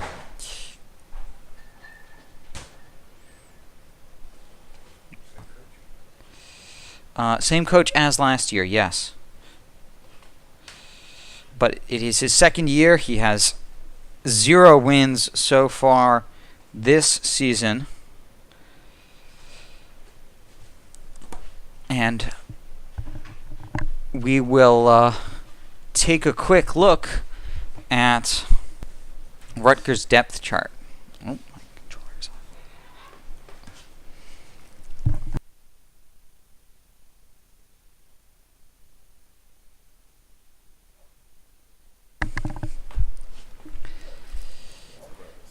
Yeah. Alright, so injury report. Going to take a quick look. Penn State, the abdominal tear of Kyle Harrison, the number 1 halfback, still a concern for Penn State. Changing our playbook a little to deal with this injury. I know that there are some injuries for Rutgers. Let's take a look and see what they are. Rutgers, with Travis Crosby, their starting quarterback, out for 1 week with a torn bicep. So let's take a look at that depth chart.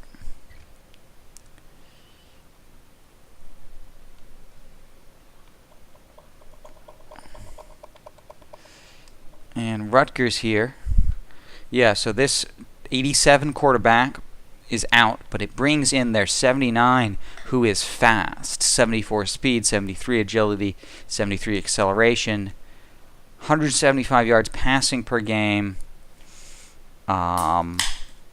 over 5 games? 4, maybe 4 games? No, yeah, definitely, because it's almost 200, so it has to be divided in half. 3.5 games. And then, 32 yards rushing per game at a 2.5 yards per rush. So, not great, but he's 4 games. But he's, all right. He's doing some things. Halfback is 30 yards a game on the ground, 17, 18 yards receiving.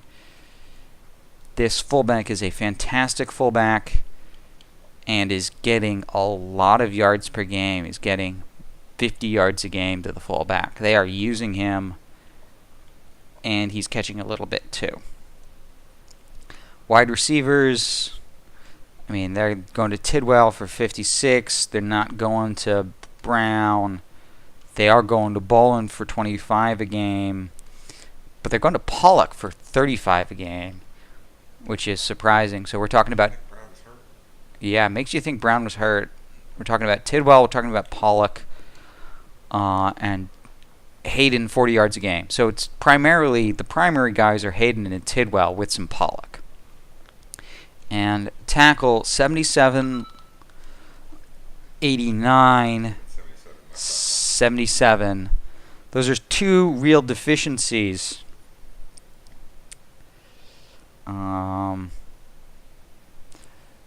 Those are 2 real deficiencies at left tackle and center, but 95 right guard and 83 right tackle. Those guys are going to be a strong right side of the line. Coach Spectre wants to take a look. 99 strength. That's impactful. Yeah, that's going to be a guy to avoid. Yeah. So, That might be best in the country. Stay the fuck away from him. yeah. On the defensive side of the ball, 80 left end, 80 right end. Not amazing. You mean 91? 95? Number 71. Yeah, sure. The D tackles, their second D tackle is a left end who's playing at a 73. Their number 1 D tackle is an 82. That's not a great defensive line in general for Rutgers. Linebackers 80, 81, 79, sort of still playing at the yeah, and he's the 79th, the impact, still playing really at the same 80 level. What is he good at? A 94 acceleration.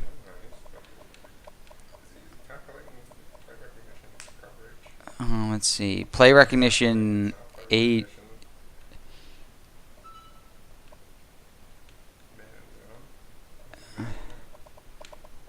I mean, it's play recognition. That's pretty good. 74 and 76 man in zone.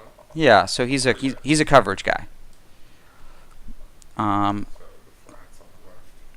Yeah, corners 83 impact, 81, 79. Not a whole lot of deviation here. Free safety 87, best seen so far, and 82. So yeah, I mean on defense that the on defense that 87 is the best they have on defense. That's not a strong defensive team. Yeah. Yeah. So let me hand over the headset, and we can get started with Rutgers hosting your Penn State Nittany Lions.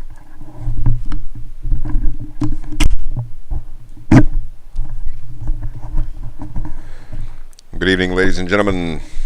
Penn State at Rutgers, going to New Brunswick, New Jersey. Ishen was her name. I met a girl named Ishen in New Brunswick, coming back from MLS Cup 96, the very first MLS Cup. She was amazing. Penn State at Rutgers. Penn State is 33rd in the polls, looking to hop back into the running here. They are 2-1 in the Big Ten coming into this football game.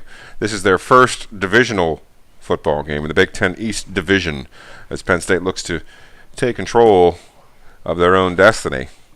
The fact of the matter is, right now, if Penn State wins all of their divisional games, they will win the division and have an opportunity to represent the Big Ten in the granddaddy of them all, the Rose Bowl in Pasadena, California. Always a goal, never taken for granted. It's an excellent conference this year, the Big Ten. We've got, in other League 1 action, Purdue taking on Iowa this week for sole possession of the Western Division lead. Penn State just recently coming off of an impressive win against one of the powers in the Western Division. Nebraska was ranked last game.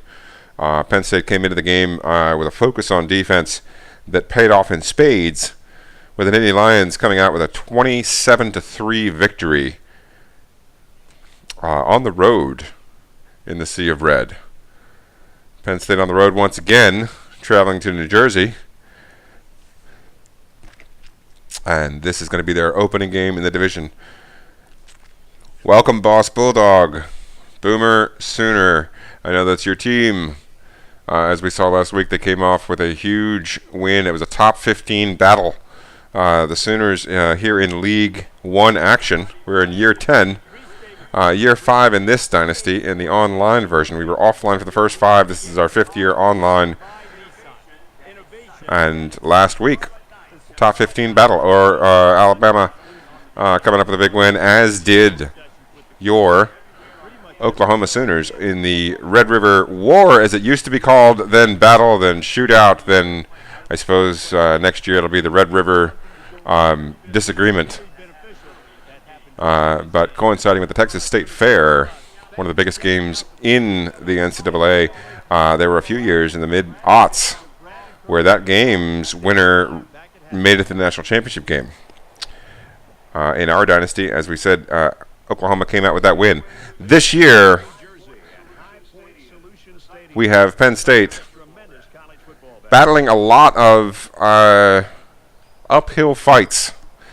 As we've stated before, their defensive coordinator has the dreaded coaching glitch, the coaching XP glitch, something that happens in some online leagues. You can avoid it by not having new incoming coaches not create new coaches. New coaches will disrupt the game flow. That is the result, which means one of the coaches will not get any XP. And Penn State's defensive coordinator currently in that position, which means the Nittany Lions are at risk of being put on fatigue. We'll look to see if Rutgers runs a no-huddle attack that may or may not take advantage of that. Penn State coming into this game with an excellent defense, ranked 11th in the nation in scoring points per game, points allowed. Nittany Lions coming out in the 3-3-5. Rutgers with a normal under the center set. Has to leap a man, slows his momentum. Welsh gets stuck for 2 yards. Penn State has players in the right position. They're going to look to augment that here. Taking a quick look at the depth chart. Malloy is a +1 right now. I want to use finesse moves, not power moves. That's what I was looking for. With a perfectly good 83 finesse moves there. Malloy, what we're taking a look at there, to see if he's capable. Penn State looking to test him out here in the early going.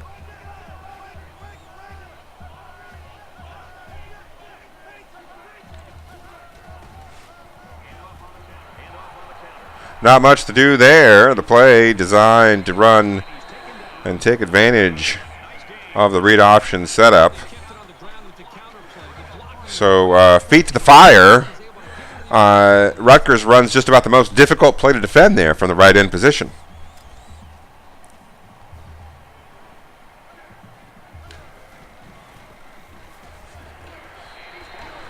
Passing play, Penn State's defense is there.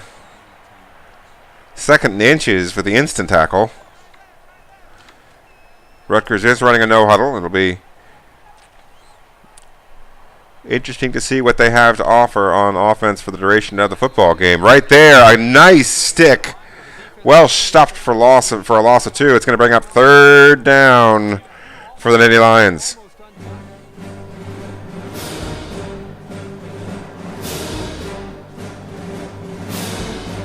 You see Rutgers there in that middle of the screen there, the indication they're coming out with 3 wide receivers, a halfback and a tight end, your standard shotgun set. He is in a shotgun. It's the normal halfback week that Rutgers comes out in. Penn State ready with the 3-3-5 Okie, and the defense can't quite get there on the run up the gut. He's tackled at the next layer of the defense for a 10-yard gain. Once again, in the no huddle, the nice thing about running that 3-3-5 as your base defense, of course, as you see here, Penn State able to switch back and forth almost seamlessly, formation to formation. They act quickly. Unfortunately, it's a nice call against that particular defense on Rutgers' part. A little bit of cat and mouse going on here in the early going.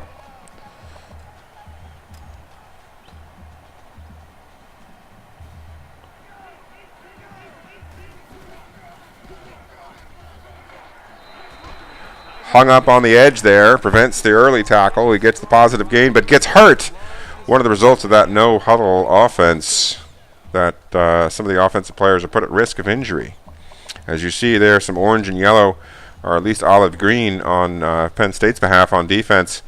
There's going to be a little bit of that going on for Rutgers as well on the offensive side of the ball. That player there, the halfback, going out with an injury. We'll look to see if he's able to make it back.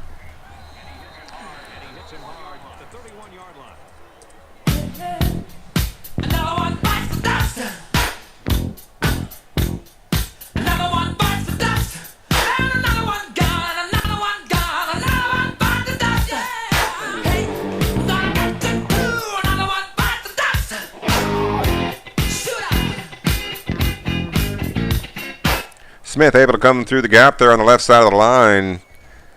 Rutgers wasn't looking for that, and he popped him right in the mouth. And this is the 9th play of the current drive.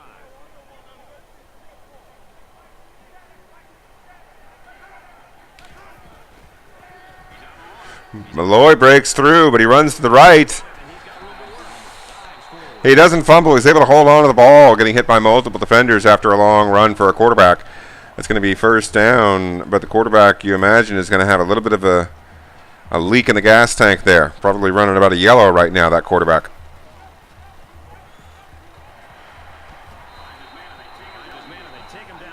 Avoids the hit there. The quarterback able to make the short throw. Sets up second midway, 5 yards. Kind of in that no man's land, whether or not they're going to run or pass.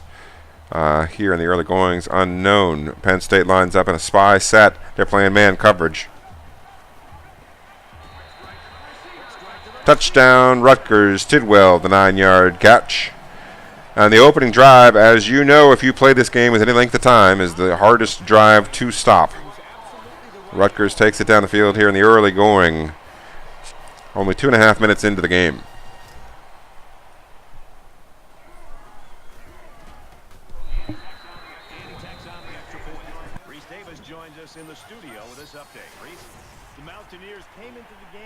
There we see the upset by UConn. They're going to move to 3-4. West Virginia might have a risk of falling outside the top 25 after a game like that.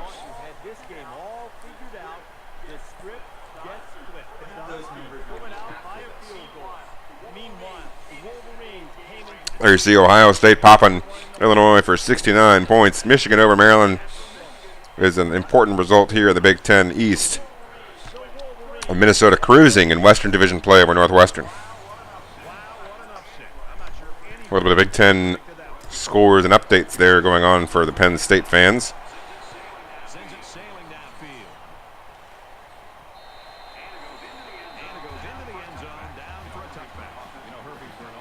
James Williams last game, a very effective 22 out of 29 for 169 yards.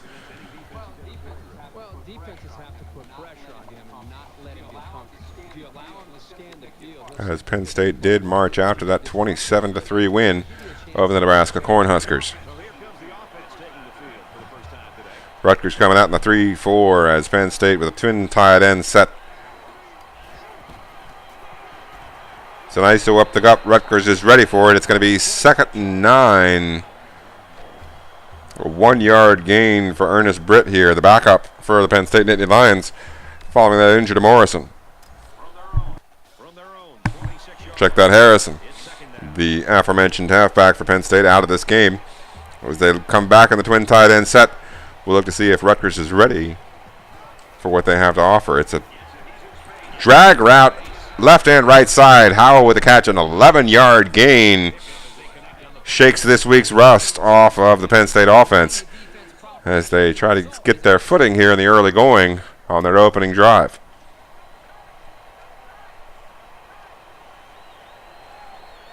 The Rutgers fans somewhat awake, but you see a lot of aluminum there in the background. Not a full stadium today here in Jersey. Britt with a nice 3-yard gain up the middle. He found what was there. That's an improvement on his first carry, an improvement on the push by the Nittany Lions offensive line.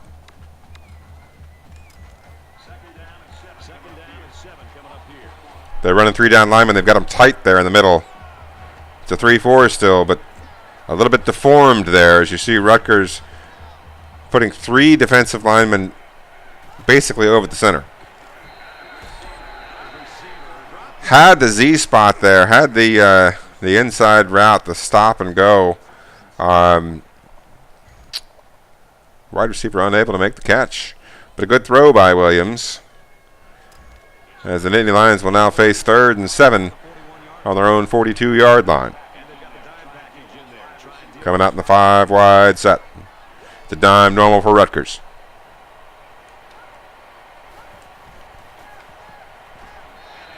Early pressure up the middle, but Williams stands pat, makes the accurate throw, and Jeremy Johnson caught that right at the line.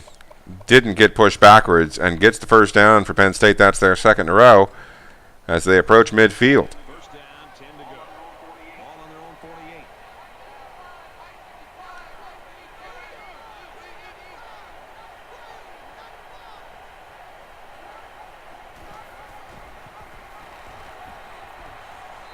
Williams breaks the tackle Penn State looking to do some damage here with their opening possession. Just about anything they want, and they're really starting to wear the psyche of this defense down. As they cross the midfield stripe into Rutgers territory at the Scarlet Knights 45-yard line.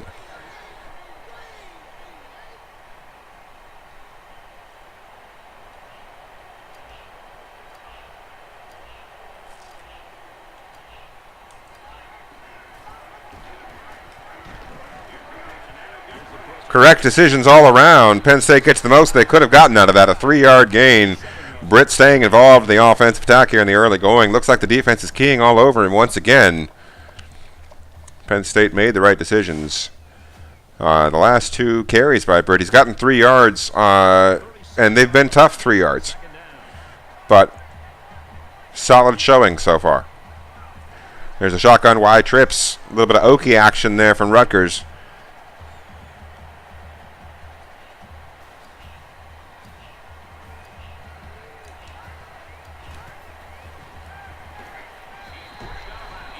Penn State ready for the Okie blitz. Hits the quick hitting pass. Gives him another 3rd and approachable. The 32-yard line. Well within field goal range for the Nittany Lions.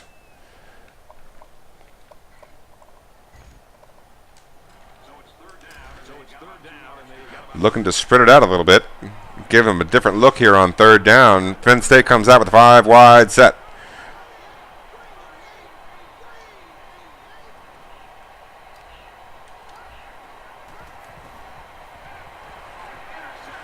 What the fuck? A deflected pass gets picked off. That's got to be one of the crazier plays you've seen. And that was just an outstanding pick. Great play by the defender to high point the ball, but the quarterback wasn't in. Son of a bitch! Give me a drink! Son of a bitch! This can't play me! Son of a bitch! If I can't get clean, I'm gonna drink my life!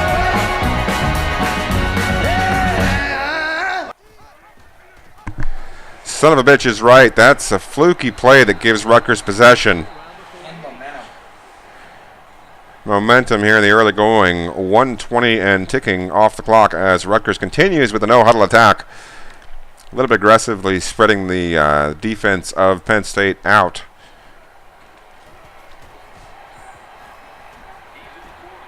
Breaks a tackle out to the left side. Gang tackled at about the 37-yard line. The Penn State Nittany Lions defense getting asked here, getting put in a difficult situation and getting asked to come up with a play as the momentum is against them currently.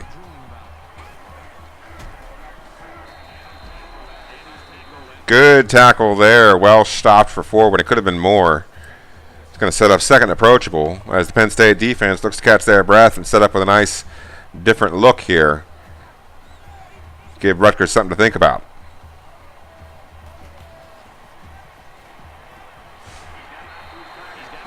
Good pressure, just enough blocking.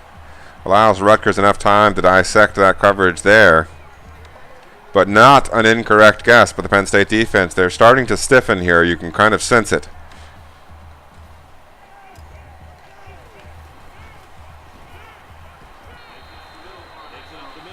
Good tackle, prevents a big gain. Gang tackling, and he's injured. Welsh is going to have to take a seat.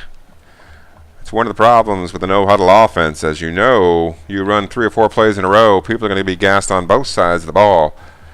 You're asking a lot out of your halfback if you wanted to take 3 or 4 of those carries in a span of 5 or 6 plays that you're only running about 5 or 6 seconds off the clock. Rutgers forced to adapt here. Penn State, good defense. Sets up 3rd and down and 4 yards.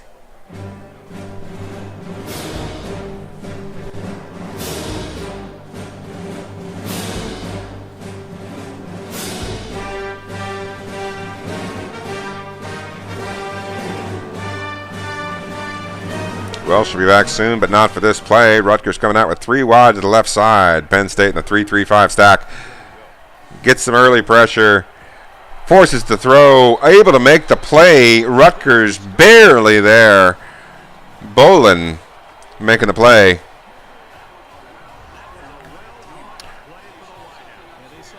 just went the wrong way there. As Rutgers gets it into the end zone and takes the early 2-score lead here. Ladies and gentlemen, if you're just joining us, you're watching Season 10 of League 1 action. It is a 7-man online dynasty.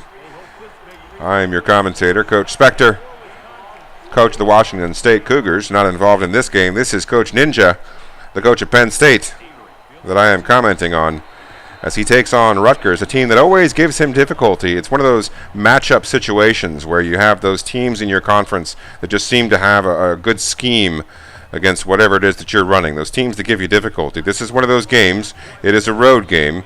It is the opening game in Big Ten East play for Penn State, a regular competitor to win the Big Ten title. Nice read on the triple option to Britt, the backup halfback. As you'll recall, Penn State's starting tailback out with an injury last week. He's going to miss at least 3 weeks, if not 2 or 3 more.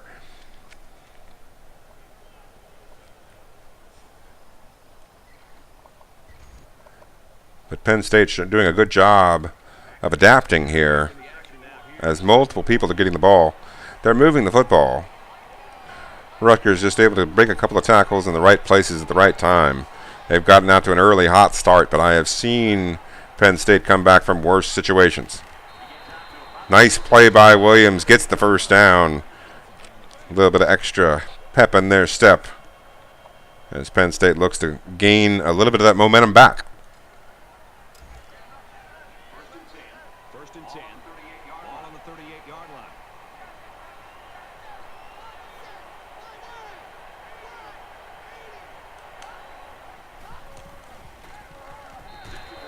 Heavy pressure forces the quick throw. It's off target here in the early going.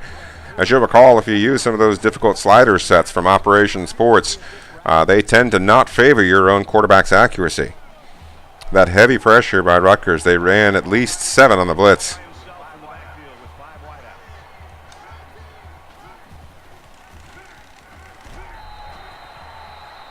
Unable to make the catch. Dropped pass. That's going to set up 3rd and long.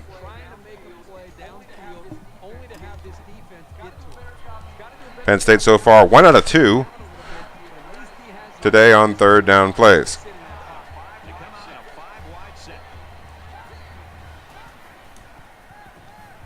What the fuck? Allen makes the interception, darts in there as a linebacker. That's a quick linebacker. Makes a couple of quick steps. Marshall Allen, the middle linebacker for Rutgers. And Penn State defense right now being tested. Rutgers with all the momentum in the world.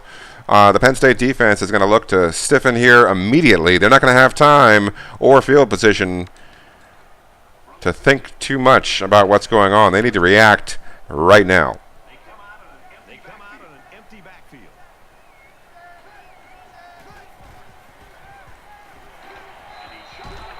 Good tackle by the free safety. Singletary, he's a 3-year starter. Sorry, a two-year starter. This is his 2nd year starting as a junior.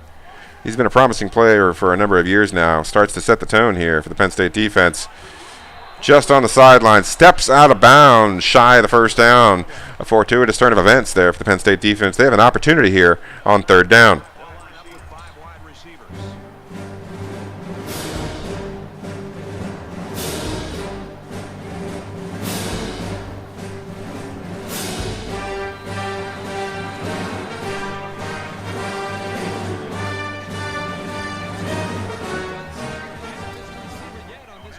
Rutgers able to convert there on the sideline toe touch.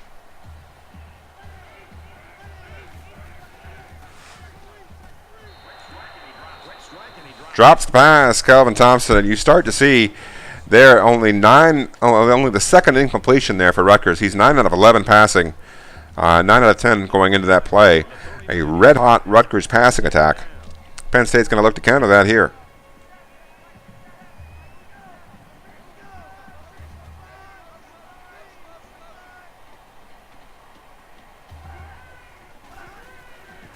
Screen pass by Rutgers. Penn State reads it, makes the sack.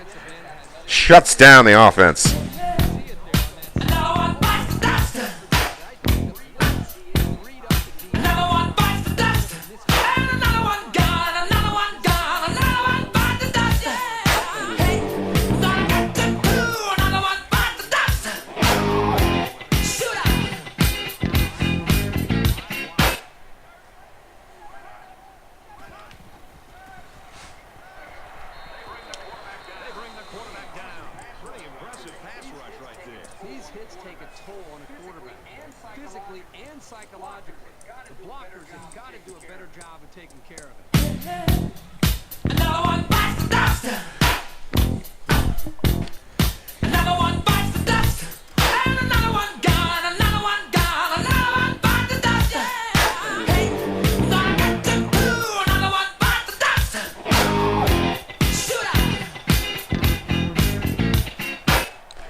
Penn State's defense answering the call there. Back-to-back sacks. Gives them the ball back with an opportunity here.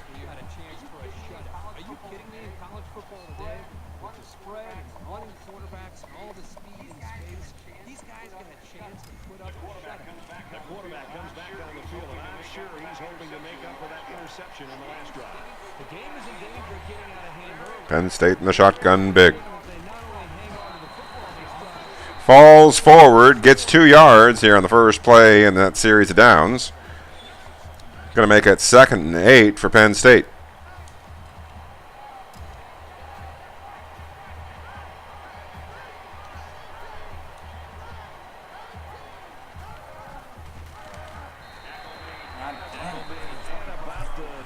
It's a 3-yard loss there on the triple option. Going to set up 3rd and 12. Rutgers at this point, you've seen them come out in some quarters and some dimes and some 3-4s where that line is bunched up in the middle. It looks like Rutgers' strategy today is to shut down the Penn State running game.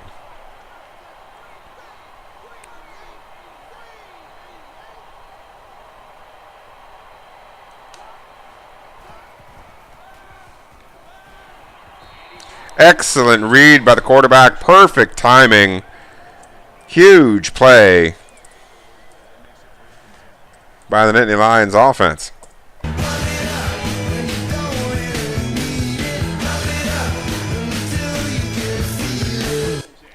Out to the 37-yard line.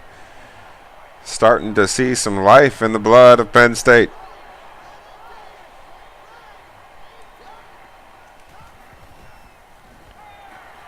Great pass to Hickman, the correct read, beautiful play, gets 8 yards, sets them up with a 2nd and short. Chance to catch their breath.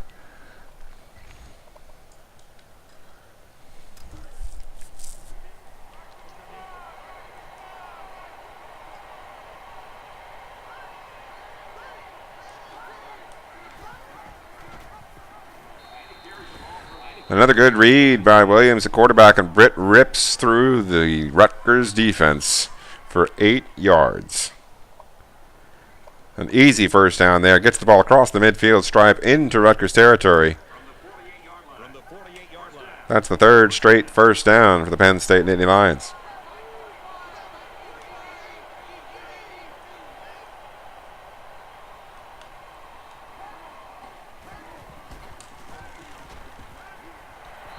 Play action pass executed brilliantly. Cole Robinson, a 20-yard gain. You really couldn't have run that play any better. They got a good look. It's a slow developing play that's only going to work if you set it up. And that's why we run the motion.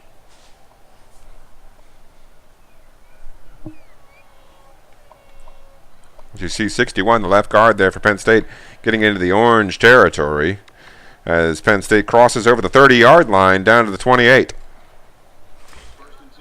1st and 10. Ball on the 28.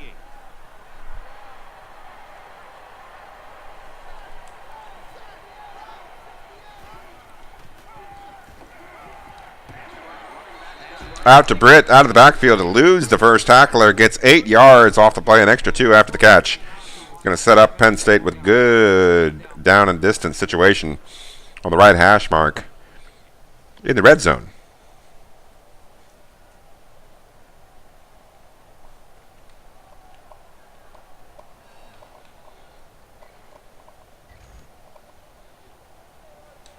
So it's second down and about 2 yards to go.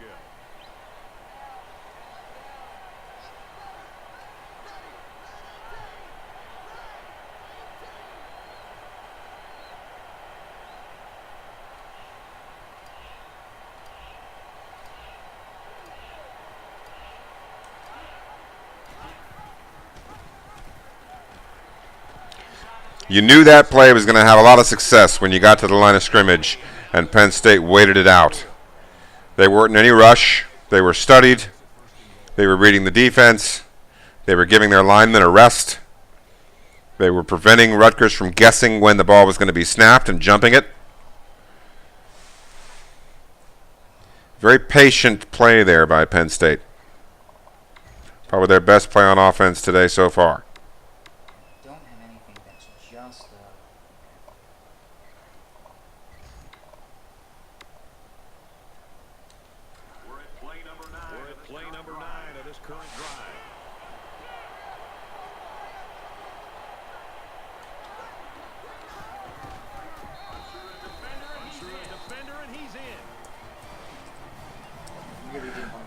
Touchdown, Nittany Lions. Two great plays.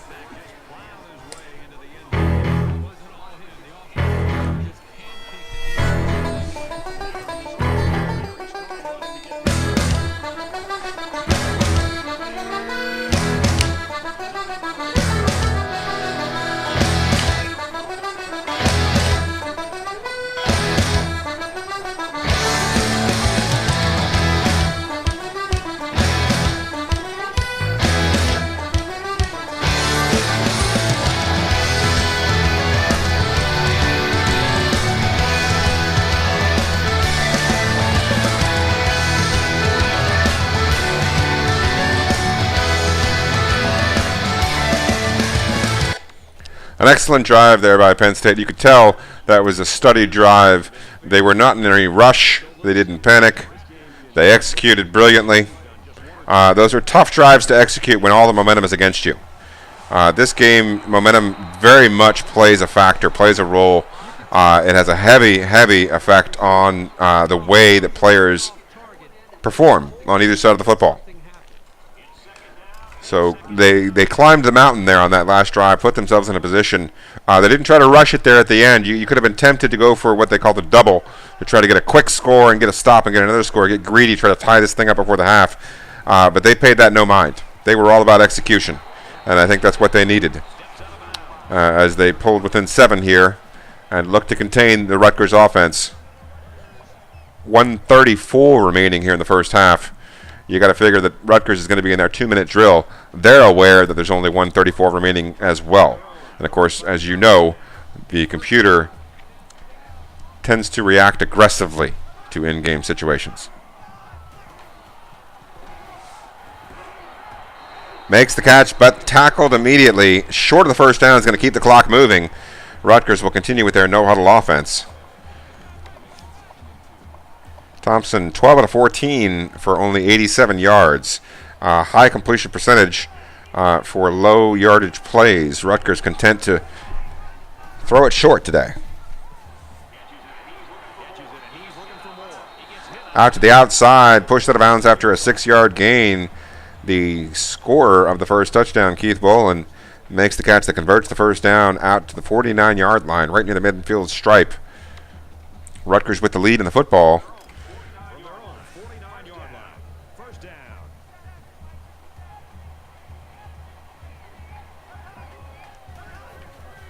Screen pass. Penn State's defense stops him short of the first down. It's going to force Rutgers to take their second time out. That could come back to haunt them. 2nd and 1 now at the 42-yard line. Rutgers trying to get into scoring position. It's second down now. They're just a few feet away from that first down marker. Rutgers up 7 points. Interception by Penn State. Allen catches it about the 44-yard line. He's out to the 20, 15, 10, 5. He's taking time off the clock. Scores the touchdown. Huge, huge play by the Nittany Lions defense.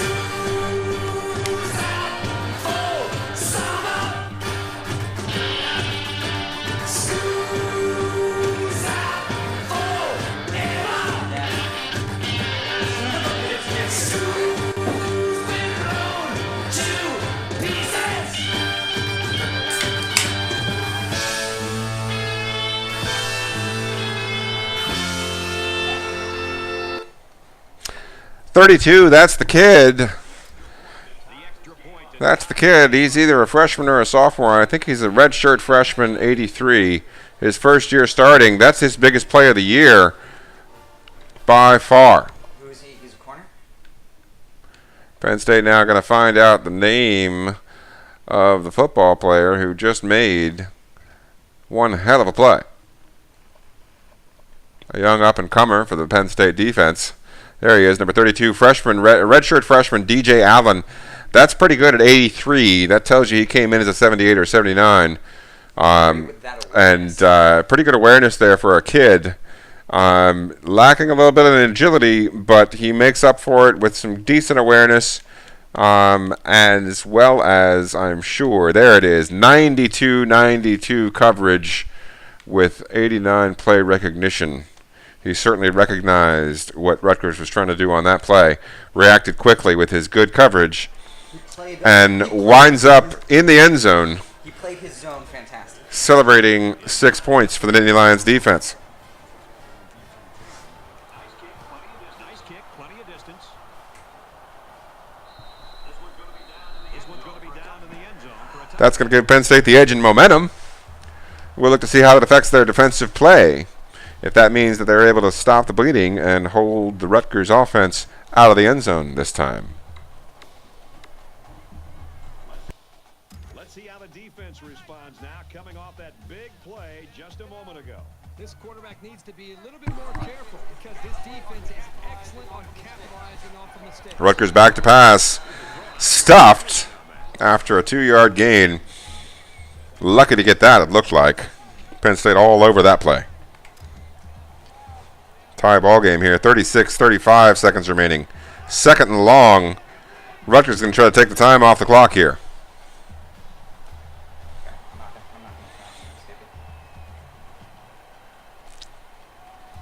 Penn State content to let them do so. As we watch that timeout off, this would lead you to believe they're probably going to run the ball here in this play. We got a false start. That's going to stop the clock. That's going to stop the clock involuntarily. And these teams are going to be forced to run another play. We see Rutgers there with 2 tight ends.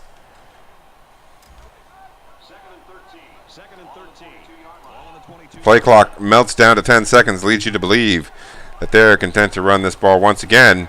Penn State content to let them do so. That's going to close out the first half in a 14-14 ball game. Ladies and gentlemen, if you're just joining us, Rutgers rushes out to a 14-0 lead. A couple of turnovers by the Rutgers defense. And Penn State comes roaring back with a turnover of their own after they pulled a touchdown off of a very mechanical, studious drive to pull it to within 14-7. They then responded with an interception for a pick 6 to tie this ball game just before the half. There was less than a minute left when it happened. Rutgers was trying to make something happen with a 2-minute drill, ahead by 7.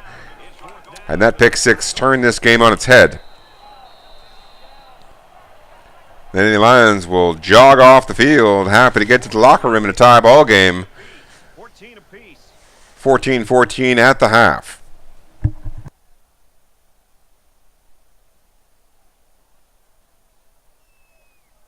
Glad to have you with us in the studio for the EA Sports NCAA Football 14 halftime show presented by Nissan. Penn State gets the ball.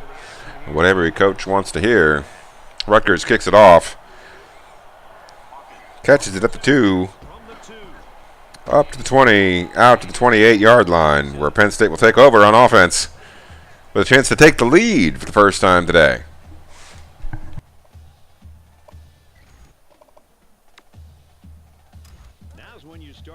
approach each drive thinking that if you take the lead, then the momentum you gain feels that much more powerful.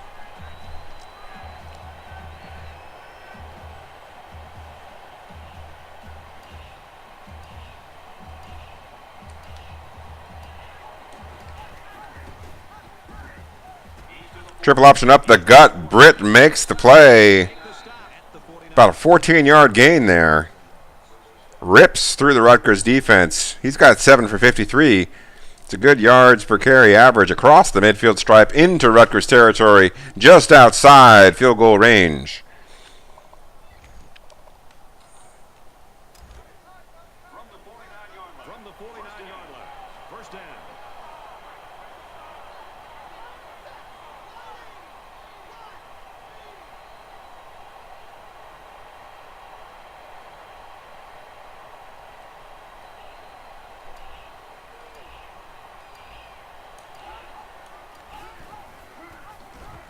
Triple option up the gut to Carter. Breaks the tackle at the first down marker, falls forward, and gets the new set of downs. Penn State still moving. I'm going to come out here on the 39-yard line, the left hash. Rutgers once again with a three-man front. They're running the 3-3-5 stack. Penn State coming out in the shotgun big.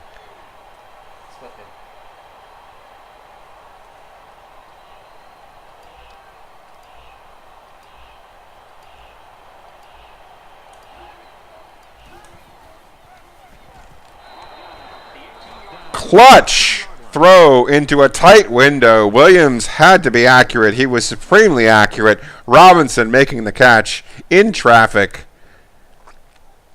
That is one heck of a catch in traffic by Robinson. He is a 99, and he just showed it there. Williams had the faith in him to throw it into that tight window, and he was able to make an accurate throw here in the second half. Nobody's hot.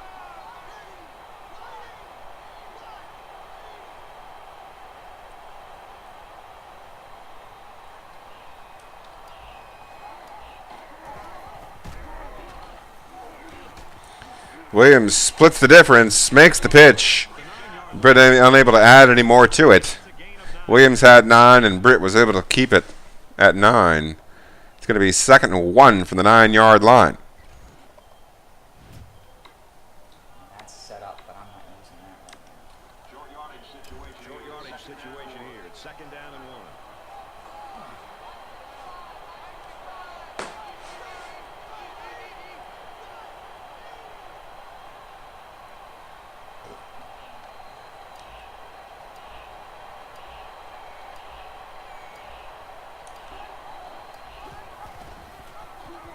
Triple option. They keep it up the middle. Carter almost gets it into the paint. He comes up just shy. 4:48 remaining here in the third quarter. Penn State and Rutgers locked in a tight contest. The ball just inches outside the end zone.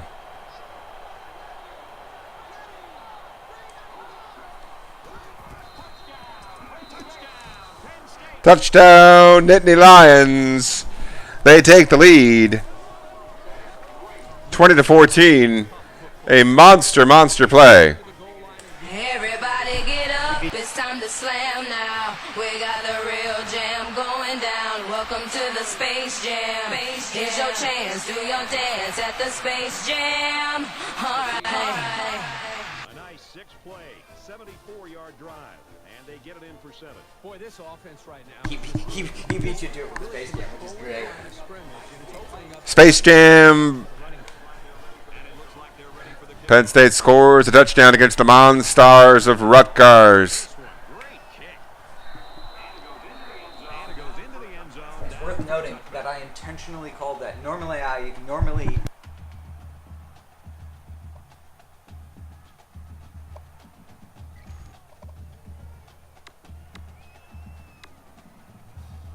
There's still plenty of time to keep running their offense as usual here. I don't think they need to feel any anxiety about trailing.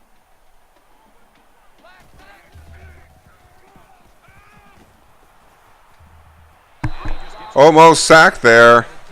That last touchdown, going into it a little bit more in depth by Penn State. The quarterback run out of the 5 wide tray. A reaction to having set that formation up with a lot of passes, obviously, out of the 5 wide tray. Hard not to pass out of the 5 wide tray, but a lot of different passes kept the defense on its toes. Able to call the run play with the specific expressed intent of then further setting up more passes available out of the 5 wide tray at a later date. Penn State's defense coming up with a couple of plays here in a row, able to contain the Rutgers offense to 5 yards in the first 2 plays, going to give them a 3rd and 5.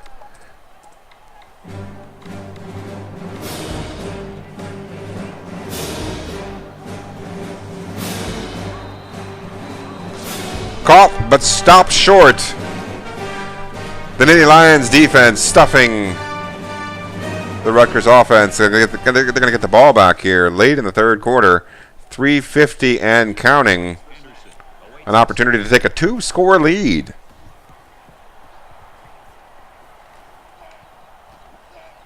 Penn State on the punt return. Goes one way, then breaks the next. Almost to lose a tackle there. Had a possibility, a potential. You could see it there to make a big, explosive return. Instead, has to settle for an excellent return. They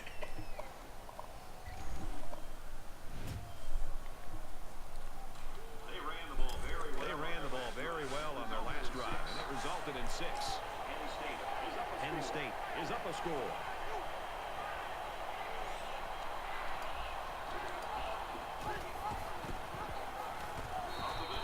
Once again, we see a shotgun big, meaning a shotgun with 2 tight ends. That one being the shotgun split big, offering some successful running plays today for the Penn State Nittany Lions. They've had triple options to the left, to the right, up the middle. They've given it to 3 or 4 different ball carriers, including the quarterback.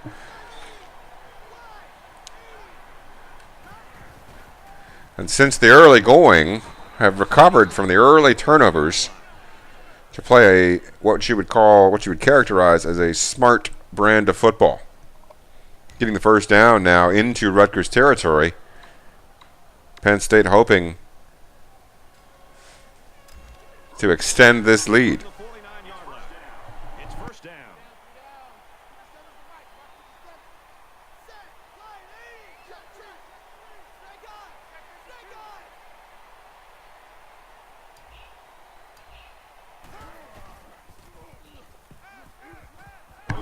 Wide open, Cole Robinson.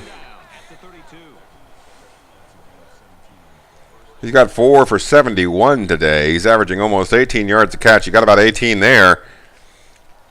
Down inside field goal range. If they didn't get another yard, Penn State could still take a 2-score lead. Now down to the 32-yard line. They do have an excellent special teams game. But something tells me they might be looking for a little bit more on this drive.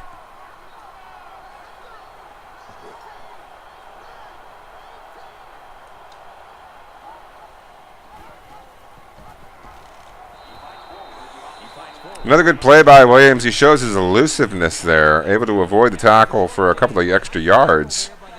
Delayed contact, where you've seen other ball carriers get tackled immediately. 4-man front for Rutgers this time against the 5 wide set.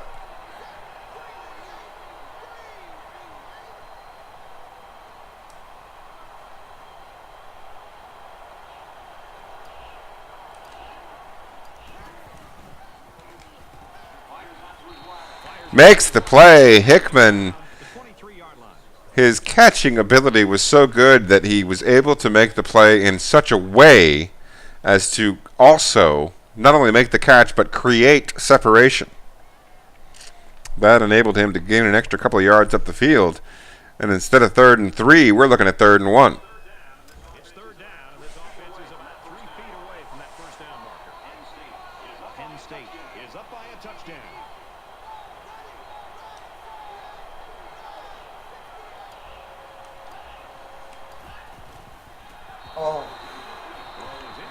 broken up by the Rutgers defense. I think given the way this game's going, it's a pretty easy decision here for Penn State. They're going to take that 2-score lead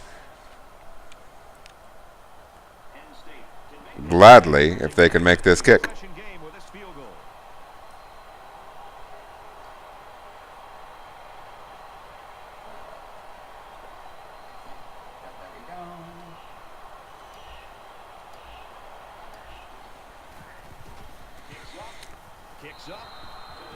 Oh, too far to the right.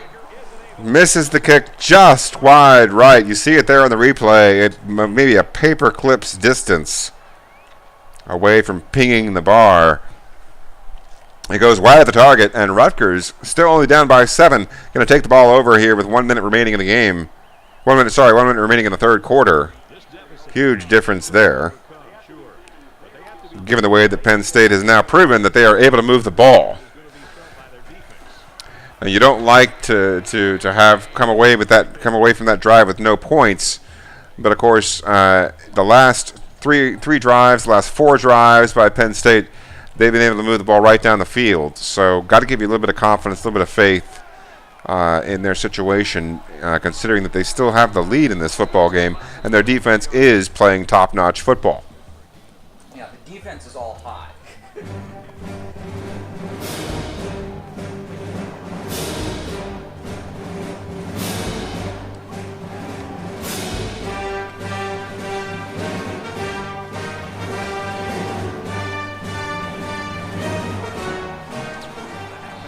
They run the screen pass. He gets the first down after the 38-yard line.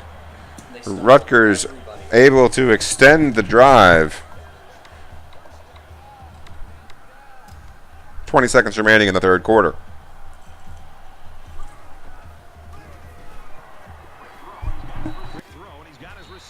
Another bubble screen there by the Scarlet Knights.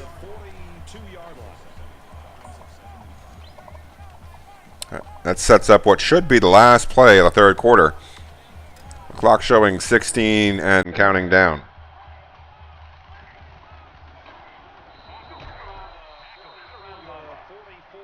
Your fourth quarter is going to begin with a third down play.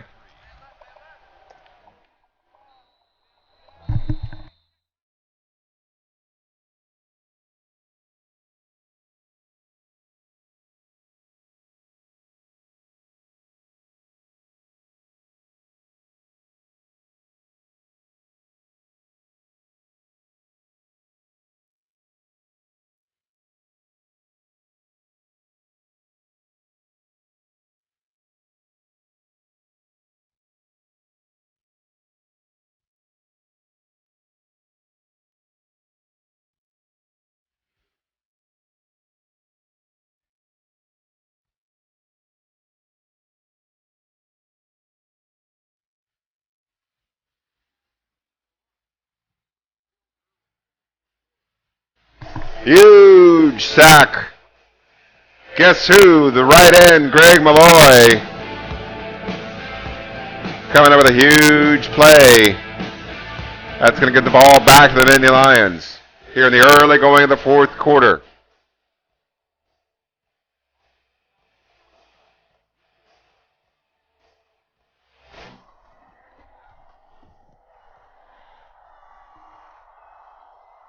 Hawkins makes the catch, gets an extra 8 or 9, 10 yards.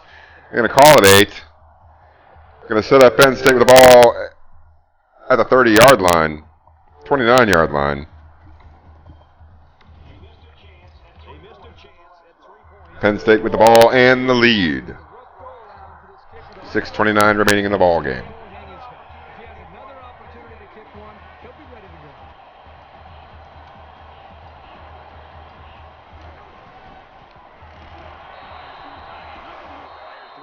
Incompletion there. You see Williams 11 out of 18 on the day for 188 yards. His 11 completions, averaging about 14 or 15 yards per reception. 2nd and 10 now for the Nittany Lions at the 29-yard line.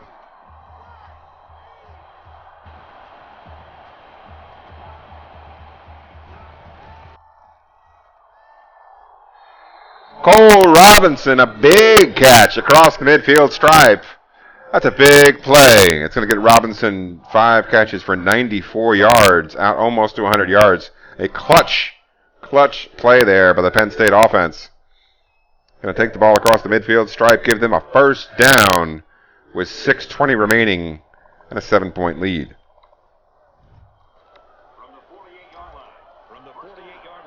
Penn State, of course, being forced to overcome an early 14-0 deficit, scoring the last 21 points of the ball game. Their defense showing up in spades to keep them in it until the offense can get going. But the offense is going in well at this point in time. Another correct read on the triple option sees them gain a 5-yard positive gain on first down. Going to set up second approachable as more and more time melts off of that clock.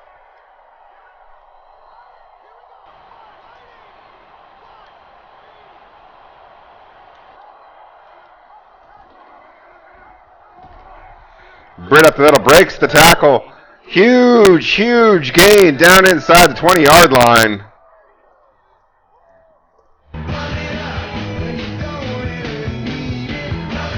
Britt broke a couple of tackles, made some moves, shifted his way out to the outside, and found himself 20-some yards down the field.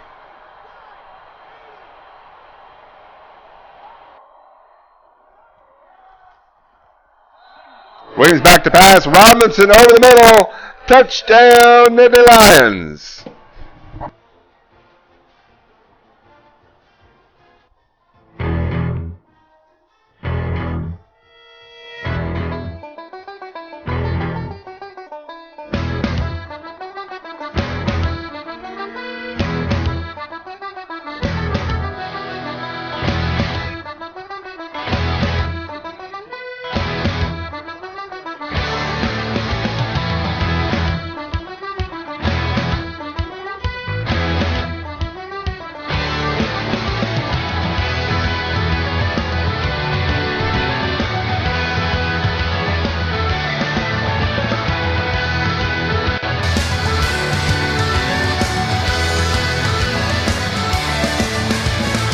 I think one of the things that made that drive so successful, if you look back at it, is that Penn State really took some risks on that drive. They were up by 7, and they felt comfortable throwing the ball down the field. They recognized that the plays they've gotten through the passing game today on offense have come with the mid-range passes, the mid to longer range passes.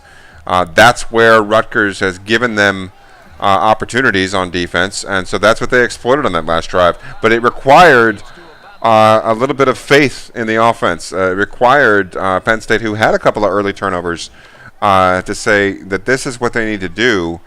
Damn the torpedoes, full speed ahead. We're going to have some faith in our offensive players to execute a little bit more of an aggressive game plan, because that's what's working.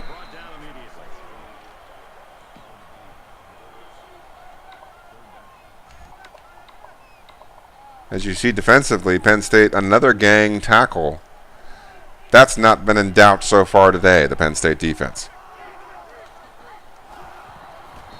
Popped again, another loss.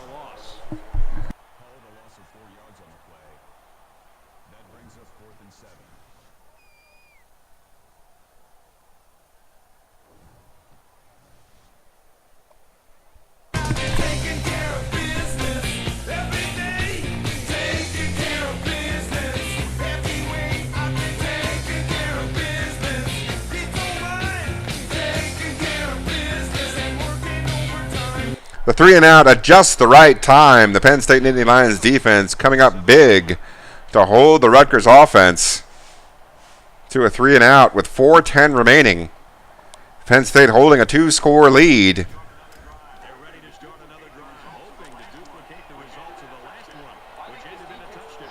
They just scored a clutch touchdown on a key drive after the teams had traded punts, with Penn State leading 21-14, following punts by both teams. Penn State, as we stated before, faced with a situation where Rutgers was crowding the line, was forced to become more aggressive. That was what Rutgers was giving them, so that's what they took, even though it was a 7-point game. Even though they turned the ball over a couple of times, they had some faith in their offense, and they took a couple of shots down the field that worked out well for them, giving them a 2-score lead. Now, with less than 4 minutes left, they're looking to close this sucker out in their first action in the Big Ten East.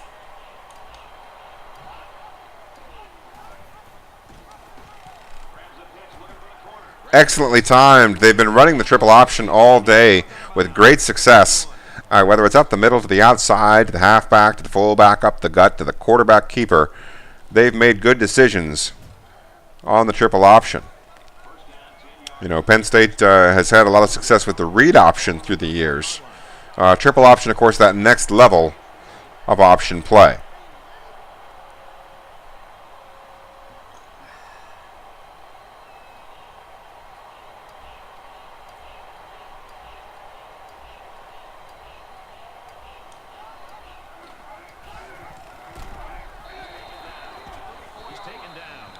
Rutgers ready for it that time. It's going to be a loss of 3. It's going to set up 2nd and long, with Rutgers basically saying, hey, you want another first down, you're going to have to put this ball in the air one more time. 2nd down, 13 yards to go. Ball on the 34-yard line. The quarterback in the gun, empty backfield, 5 wide receivers in the formation.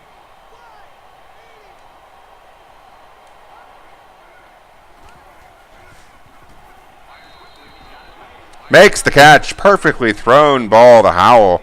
Tight window, but able to execute as the quarterback, as you saw, on fire. Williams throwing the ball accurately and well. Sets them up with 3rd and approachable.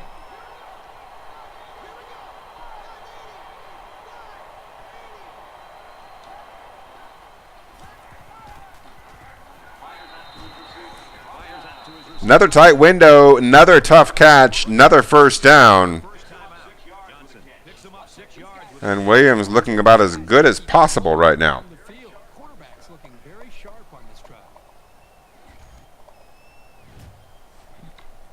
Down to the red zone, 2:15 remaining in the ball game.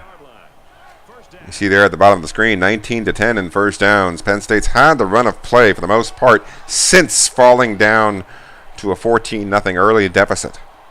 Almost a wake-up call as Penn State scoring the last 28 points of the ball game. Sacked there. It's going to be 2nd and 16. 1 timeout only remaining for the Rutgers Scarlet Knights. That clock getting ready to strike midnight as Penn State still well within field goal range at the 27-yard line. So the sack makes this a 2nd and long.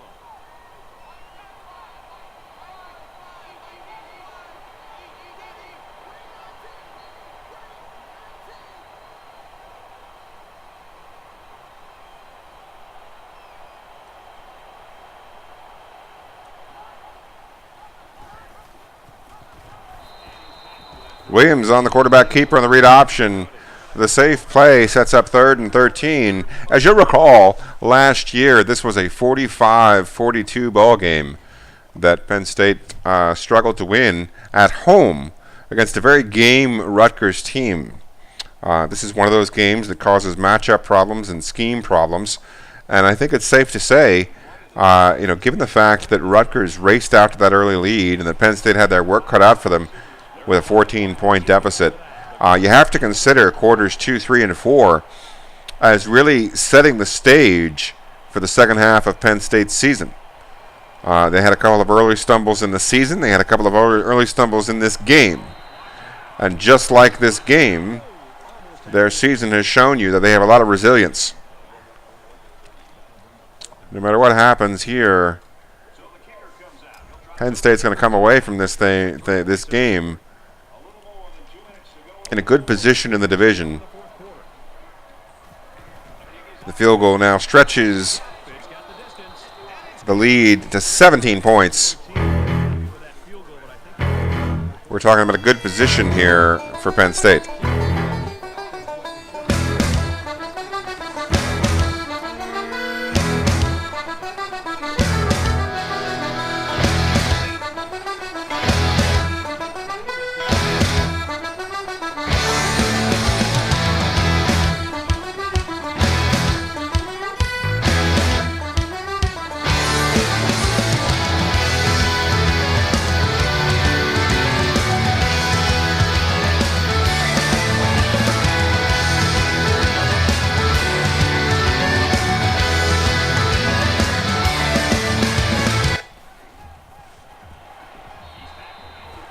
So yeah, going into further depth on the positioning of the Nittany Lions.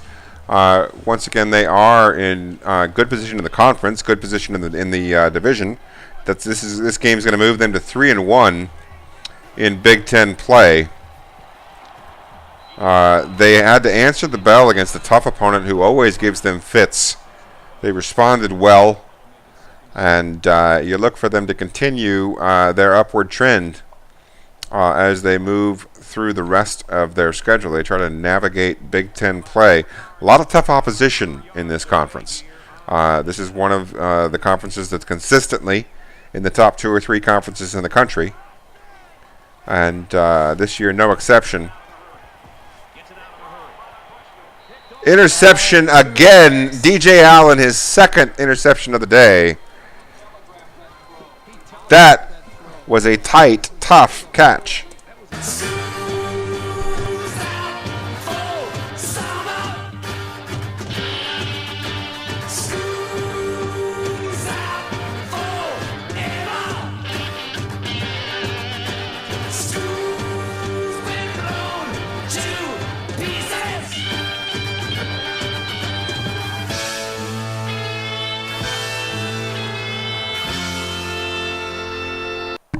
Britt with another successful run up the middle. He's got 108 yards today. But the big news, the coming out party for DJ Allen, 2 picks today. He'll be a sophomore next year, and he's making claims that he is no longer a freshman. I made the bad read on that. I'm trying to make it just a second too late. The Nittany Lions offense today, as we said a couple of times, got off to a slow start, but responded quite well. Was able to make plays and was able to take their offense to another level in the late third, early fourth, facing a 21-14 ball game and being tested. Penn State was able to take some shots downfield when they needed to and make some big plays and stretch this thing out. Once it became stretched out, you saw that Rutgers was not able to keep the pace, not able to answer the bell and respond to the clutch play of the Nittany Lions. That's going to see them move to 3-1 in the Big Ten. As we said at the start of the broadcast, they came into this game at 33rd in the country. There's no doubt today they took a step in moving closer to the polls. We'll look to see what happens in this week's games as Penn State gives the ball back to the Rutgers offense with just 29 seconds remaining in this affair. What are the takeaways? The takeaways are that Penn State's defense played outstanding. They had another solid game today. And the Penn State offense, despite some false starts at the beginning, was able to rebound and showed some resolve and showed some fight and a little bit of courage when they needed it. I think you take away from this game that Penn State is focused, that they're not taking anyone lightly. They're going to take every game seriously, and they're going to look to compete in the Big Ten East. Those are the expectations of Penn State. That's the culture that they've built. Today was no different. This is a winning football team that we expect to be competing for the conference championship at the end of this season. They've got massive games coming up. They've got big games against both Ohio State and Michigan, as well as a very game Michigan State team that earlier beat Alabama. So Penn State still with at least 3 massive games left on their schedule, along with other Big Ten games that are always difficult to win. But today, Penn State took that next step. They're looking to set up the second half of their season, going into this situation with a 3-1 conference record, a 4-3 record overall, having played a very difficult schedule and overcome various difficult obstacles. Today was a microcosm of their season. And once again, Penn State responding to the call. So you wonder what kind of excitement we'll see this time. We should just see the quarterback. Victory formation, every coach's favorite play to call. Quarterback Neil Williams will sign this thing off. We thank you for joining us. A clutch win by the Nittany Lions, 31-14. Defense responded well. DJ Allen, the player of the game, his coming out party, the freshman with 2 interceptions. That defense and the running game and some smart decision making by Penn State, able to win on the road here and set themselves up for what we hope is a successful second half of the season. Didn't do terrible things.